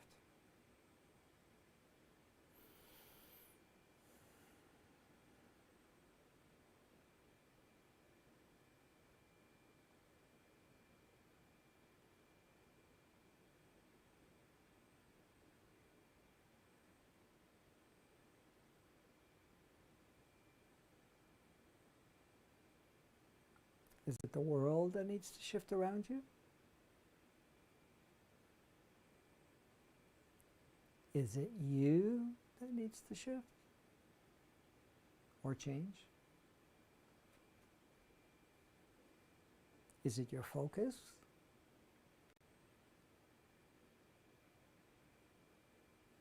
Is it connecting and paying attention to your self, your calmness, that part of you, the knowing you?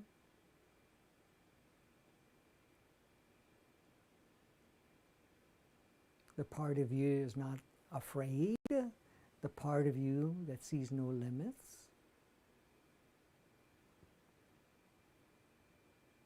What needs to change in you?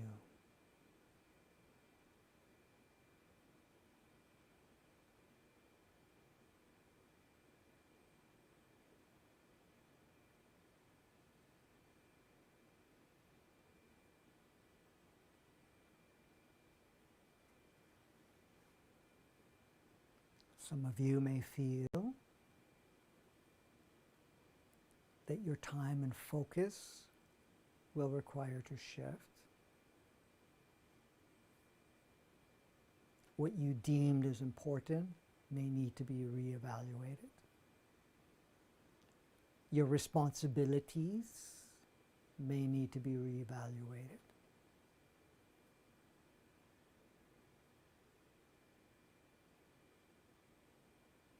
The attachments and labels to old stories of what may have happened or not, what interaction may have taken place or not,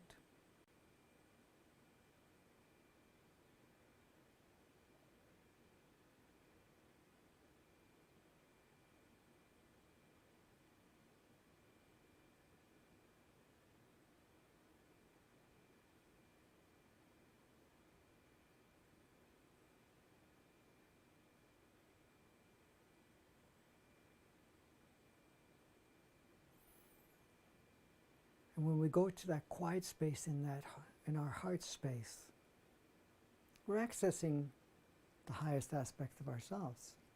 But we can also connect with our innate consciousness of the body or even human entity.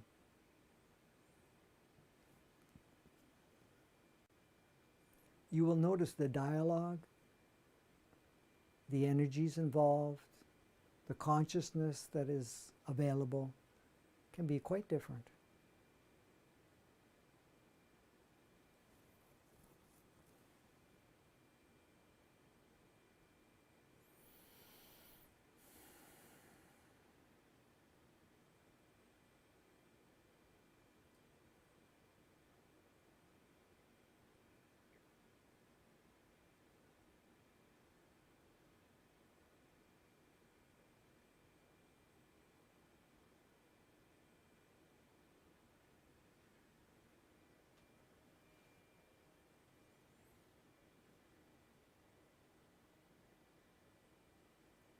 See, right now, whenever you repeat this process,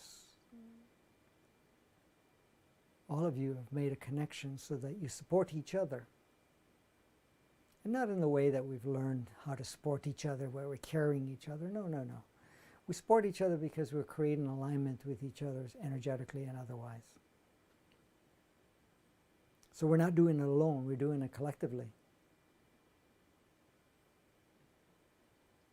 Collectively with the ones that have chosen to participate.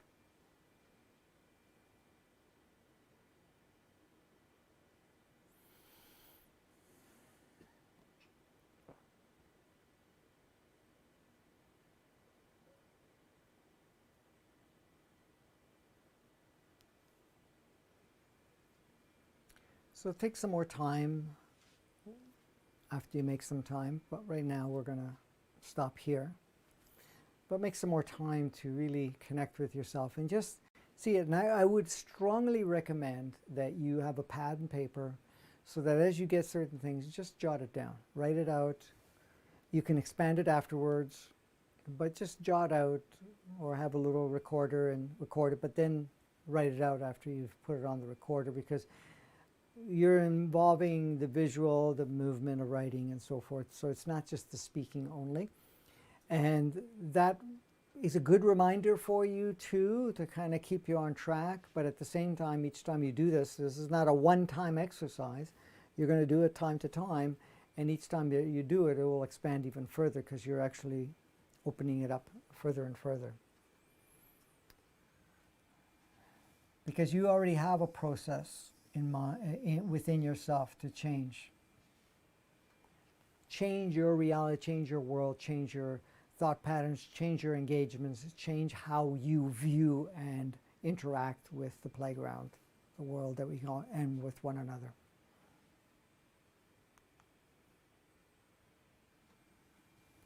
So is there a sense of ease when you were doing that, or something else? Because it's interesting, when you're connecting with yourself, it seems like there's an ease that comes up. It doesn't look so effortful. It doesn't look complicated. It doesn't feel complicated. It's only when we kind of pull ourselves out of that and the ego goes in, because the ego likes complexity, likes procedures, likes steps, likes all types of things of that nature, because it keeps you distracted, it keeps you busy, and it doesn't get you to connect with that. And that's why sometimes when we're going into that quiet state, the mind gets, like the monkey mind kicks in, which is just basically the ego having its active period and is going, keeping a pattern. So when you're doing that, you're sensing a sense of ease. Sometimes the ease brings a really deep level of peace. So you're going to feel peace, but you're also going to feel love. And what does that mean? The love is basically accessing this beautiful creation, and you see that creation is love, and you are love, and so forth. Go ahead, Kimberly. Okay, someone is saying, from a glimpse of feeling the innocence of true self, I saw how much attachment I have to the pain keeping me from change. This feels so overwhelming. The process of shifting states seems so hard. Yes, so what you do is when you're doing that, you look at all your attachments. Take one attachment at a time, and the only thing you have to do first is each attachment, write it out separately. Attachment 1, attachment 2, whatever those attachments are. Attachments, definitions, associations, labels, what we deemed as pain or not. So write out as many as it comes out. Then it's not a matter of tackling it all. You take one at a time. You take one, you write it on a separate piece of paper, and then you can expand on it. Is it important for you to continue this attachment? What does it mean if this attachment wasn't there? If you let it go, how will you feel? And you write all of that out. Because it can be, you're right, it will be majorly overwhelming if you are trying to look at it, all of it, and saying, how do I go through it? Because you're not there to look at it all. All you're doing is you're going to acknowledge them one by one by writing it out first.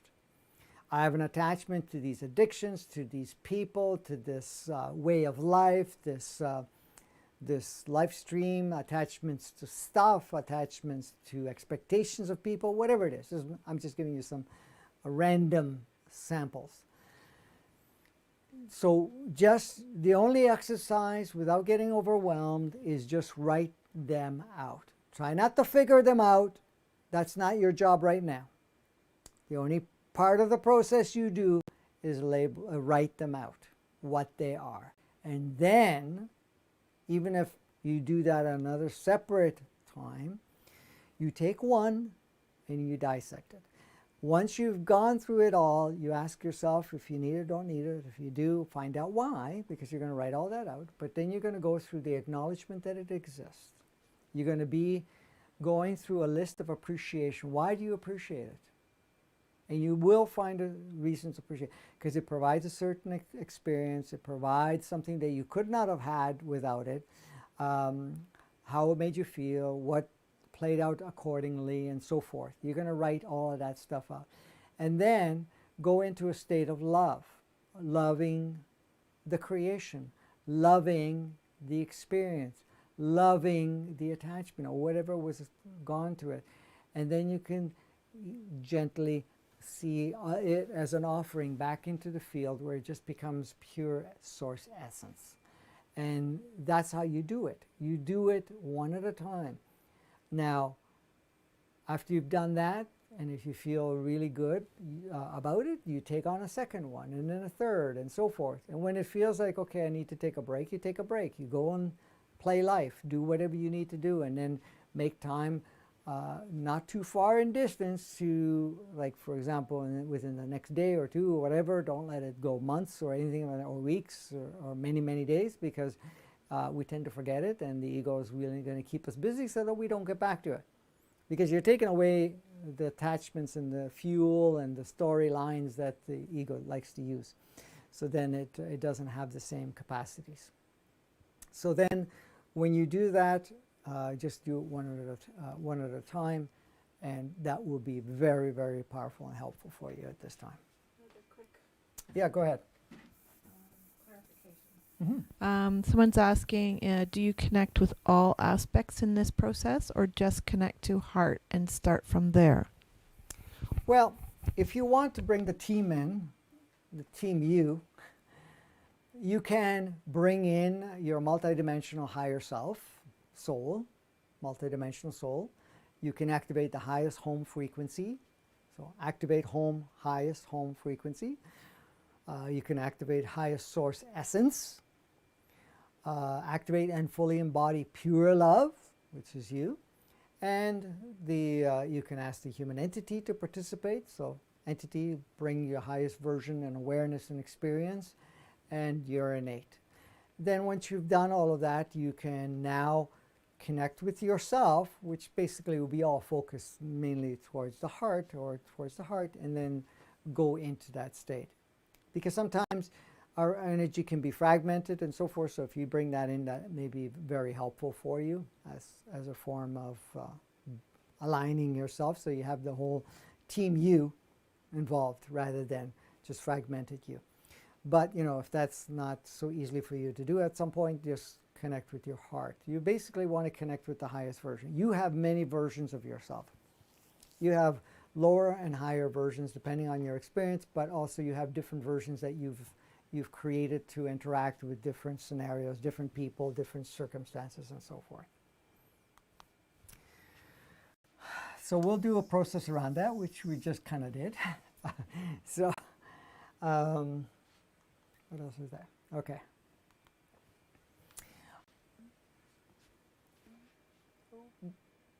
We may, in the next episode, do a process that will go a little deeper because we're getting a little in the 2 hours and 20-minute time frame now. To go and do another 20 minutes on top of that would be quite long.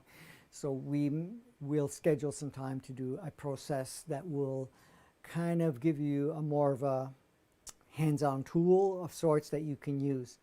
Now, you have what we did in the last episode, which is very powerful. Please keep repeating it. And I have provided it in a separate recording just for the process itself. So use that. Next time around, we'll fit in a process that will kind of create the alignment within yourself and then connect and to be able to go into that world a little bit deeper than what we just did. That's all. I was hoping that we can get to that, but we just gave you a quicker process. And I would prefer that you start with the quicker process because sometimes people kind of like to do the bigger one and then kind of lose touch with doing the various steps. So this is perfect, what I've provided for you. Well, what you provided yourself, really. Okay. One of the things, we cannot forget the idea that we are being controlled, because there's a lot of emphasis on being controlled by other beings, which are another aspects of ourselves that may come from a higher dimension but have come to play a lower role.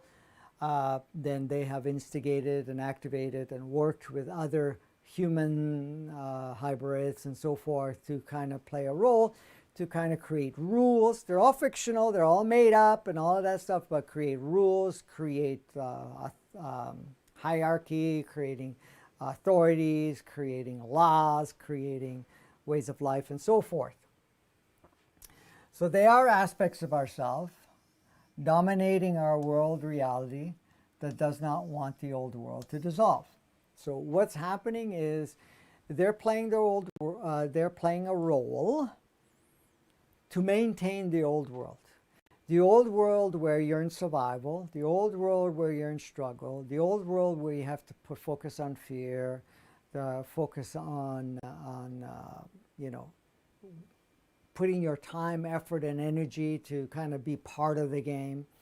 It's the world where you're not free, where the illusion of non-freedom, the illusion of self-expression is not available to you. The world where you are told what to do, how to do it, what to conform to or not. That's the old world. That old world has rulers, dictators, and you're not free to be yourself.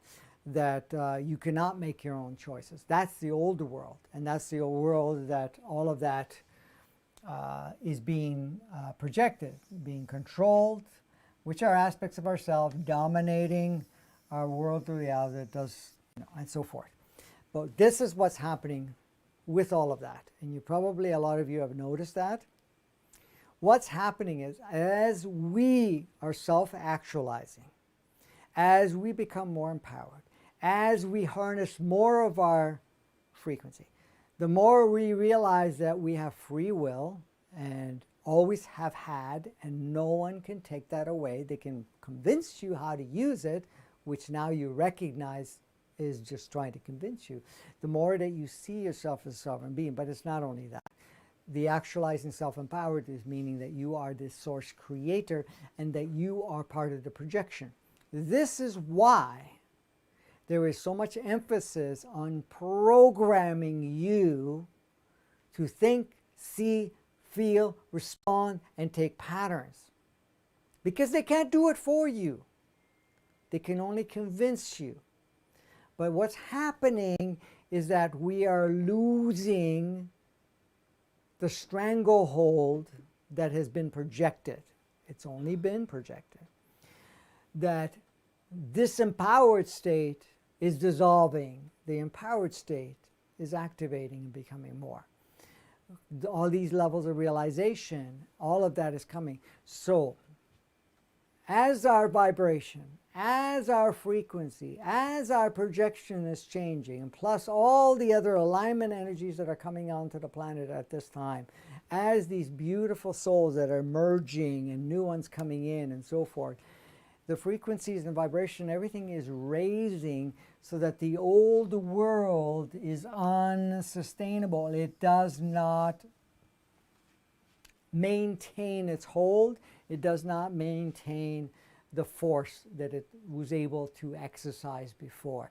It loses its capacities, and that's why the old world is dissolving. The old world is all of that inverted world, the world where it was upside down. What was real was presented as false. What is false is presented as real. What really takes place and how things work is showed not to be the case, and then there's an illusionary fabrication of things being a certain way. Where everything worked backwards, even in our way of life. Instead of seeing ourselves as this powerful being, we see ourselves as this human, this limited, that there's survival and struggle, that we have to put effort in be able to be ourselves, and we have to fight and flight and do all of that stuff that was what the old world and in that inverted matrix projected. That stuff is no longer being projected. We are the ones that are purging it within ourselves so that we are not continuously projecting it. So that's all dissolving. So this is what we're seeing. We're seeing the dissolving and the last push right now to awaken, to stimulate more people, to go into that higher frequency so that all of it will collapse and dissolve automatically, and then it doesn't have to be a painful transition, even though sometimes painful is what is required to get your attention. But it doesn't have to be a painful transition. It can be a very easy transition. And that's what we're kind of focusing on doing. And a certain level of so-called pain association will only come in as people require it. So I've just talked about it. How do we overcome it? How do we overcome the old world? By living that new world within yourself, to start to see that world, feel that world, breathe it out, breathe that world, to start to shape your reality according to that new world, to allow yourself to dream, allow yourself, and the dream goes outside of the dream that's been projected, because we have a lot of dreams that we attach to that are just projections of the old world. Dreaming the new world, dreaming the world that feels within yourself, envisioning that world, seeing that world, living that world, and shifting your life accordingly. That means aligning yourself with what you consume, aligning yourself with what alliance that you make, possibly changing your environment in your interactions with certain people, or to be able to, and not that you're being discretion, what do you call it, judging anybody or anything like that. You're basically, playing where you feel most aligned to. And by doing that, it overcomes, it speeds things up. And that's what's happening. That's what we're noticing more and more. People, and then also coming to the realization that you are an empowered, powerful being, and that you do have absolute free will. You are a sovereign being, but you're also participating with all other aspects of yourself as you play the game. So,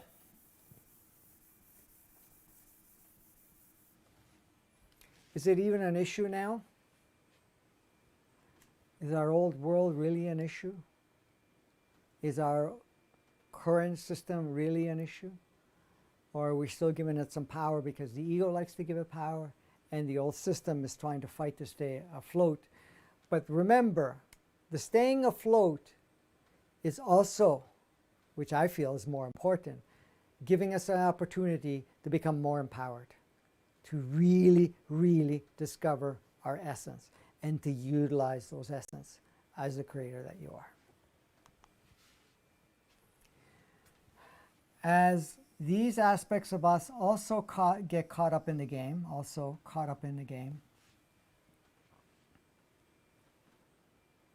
It only emphasizes the game so that we can see the game more clearly. And when we see the game more clearly, we take more action to change the game within us and within our environment and our reality and with our interaction. So look at the people that buy into the system, go into the system, get medicalized, as I think Oracle Girl says, or whatever it is, or going into the jabbicated world, or going into giving power to something's going to save you, or that this is a risk or anything of that nature. The people getting caught up on that is actually allowing us to be able to see it in an accentuated way without you getting caught up in it. Now I know sometimes we do, but to see that in a more accentuated way, and then you can make a more clear choice each moment. Do I fuel that, or do I fuel what's within me? What I see as my reality, what I see as my new world, as I see my offering and my expression of my truest self? Or do I give power to that game? Because a lot of people are still diving into the game, but it makes it so much more apparent, because not only when they're diving into the game, you can also see that while they're that deep into the game, they're playing a very disempowered role, or what looks like a very disempowered role, and they also see that they are no longer free, and they're getting caught up in that. So that is actually a benefit to us. So that comes to the surface for us. That's it. We're not doing answering questions today, because I think we answered a few questions. Was there anything that was totally related to what I just said right now that needs to be addressed, or are we good? Because I'm not going to address anything outside of that right now, because we're at the 2.5 hour mark. No, I think we're good for today, honey. Okay, it's the longest one we've done so far, I think. Anyways, I knew this was going to be in depth. I didn't know how in deep until we got started, but at the same time, it was very, very important for us to put this in the forefront for one main reason, is because of everything that's playing out right now. We're stepping into tomorrow, being September the 1st. We're going into September, October, November, especially the next couple of months. Next month, which starts tomorrow, will bring things a little more to an intensity of sort. But at the same time, we will also feel a sense of empowerment within ourselves, and we will make a choice, or we need to make more of a choice. Do I stand true to myself? Do I bring myself and be my truest self, or do I choose to still entangle myself in the game? Now, of course, some of us will entangle and pull out, entangle, pull out. But each time we pull out, we're also going to notice that, hey, we're going to have less interest to dive into it and be that authentic self of yourself, that true self of yourself, and bringing that highest aspect of yourself. So I wanted to provide all of this today for you to be able to navigate even more powerfully through it. So we'll see what next Tuesday will bring for us, what we're entertained with. Now, next Tuesday, you're not here, so I'm going to be flying solo. Oh, that's right. Yeah. So Kimberly is going on a camping trip or whatever with some of her beautiful friends, so I'll be manning it myself.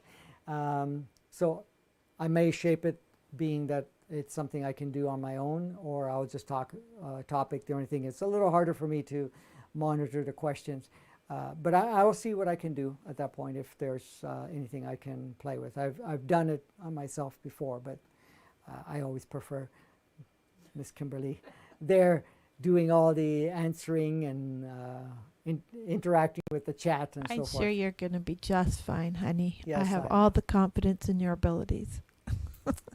Well, you have way more confidence than I do. No, just kidding. It'll be good. You do your process next time. Yes, we get to play with the process. We get to play with a few things. Yeah, so we'll see how everything is. Once again, if you are new to this, subscribe, share, thumbs up, thumbs down, whatever you feel. Comment as you wish. Share it with as many people as possible that you feel guided to share. The more people it will impact, the more of us will come online, more of us will become more powerful conduit for the movement forward. We are all doing this together, the more of us participating, and that's happening more and more every day.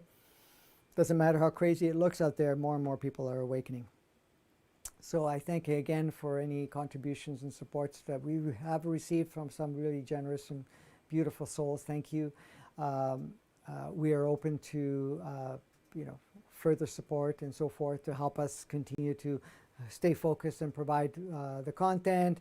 And it also helps us with this move that we have to make, because we're going to be running until the attempt is to be until the end of September to be able to do this, and then we'll have to take a break in between because we will be packing everything up that's left in this studio, and we'll have to move to the new location. We don't know where the new location is. We do have a few fun things that we have to deal with the relocating part, because the scenario has changed a bit. But then, I'm going to have to listen to my own episode today to empower the fact that we are supercharged beings and we create. his own messages. Practice my own messages, yes. Embody it, fully activate it, and utilize it at this point in It's all time. going to be fine. So all is good. So I thank you in advance for any contributions that you choose, and if you feel guided to do so, there's no requirements on my part. We're just open to it, and thank you for the ones that have. Like I said, share and so forth, and subscribe if you haven't. And until next time, go out and have a blast, and spend some time re-listening to this time to time. It will reinforce. You will access more of the content. So until next time. Take care.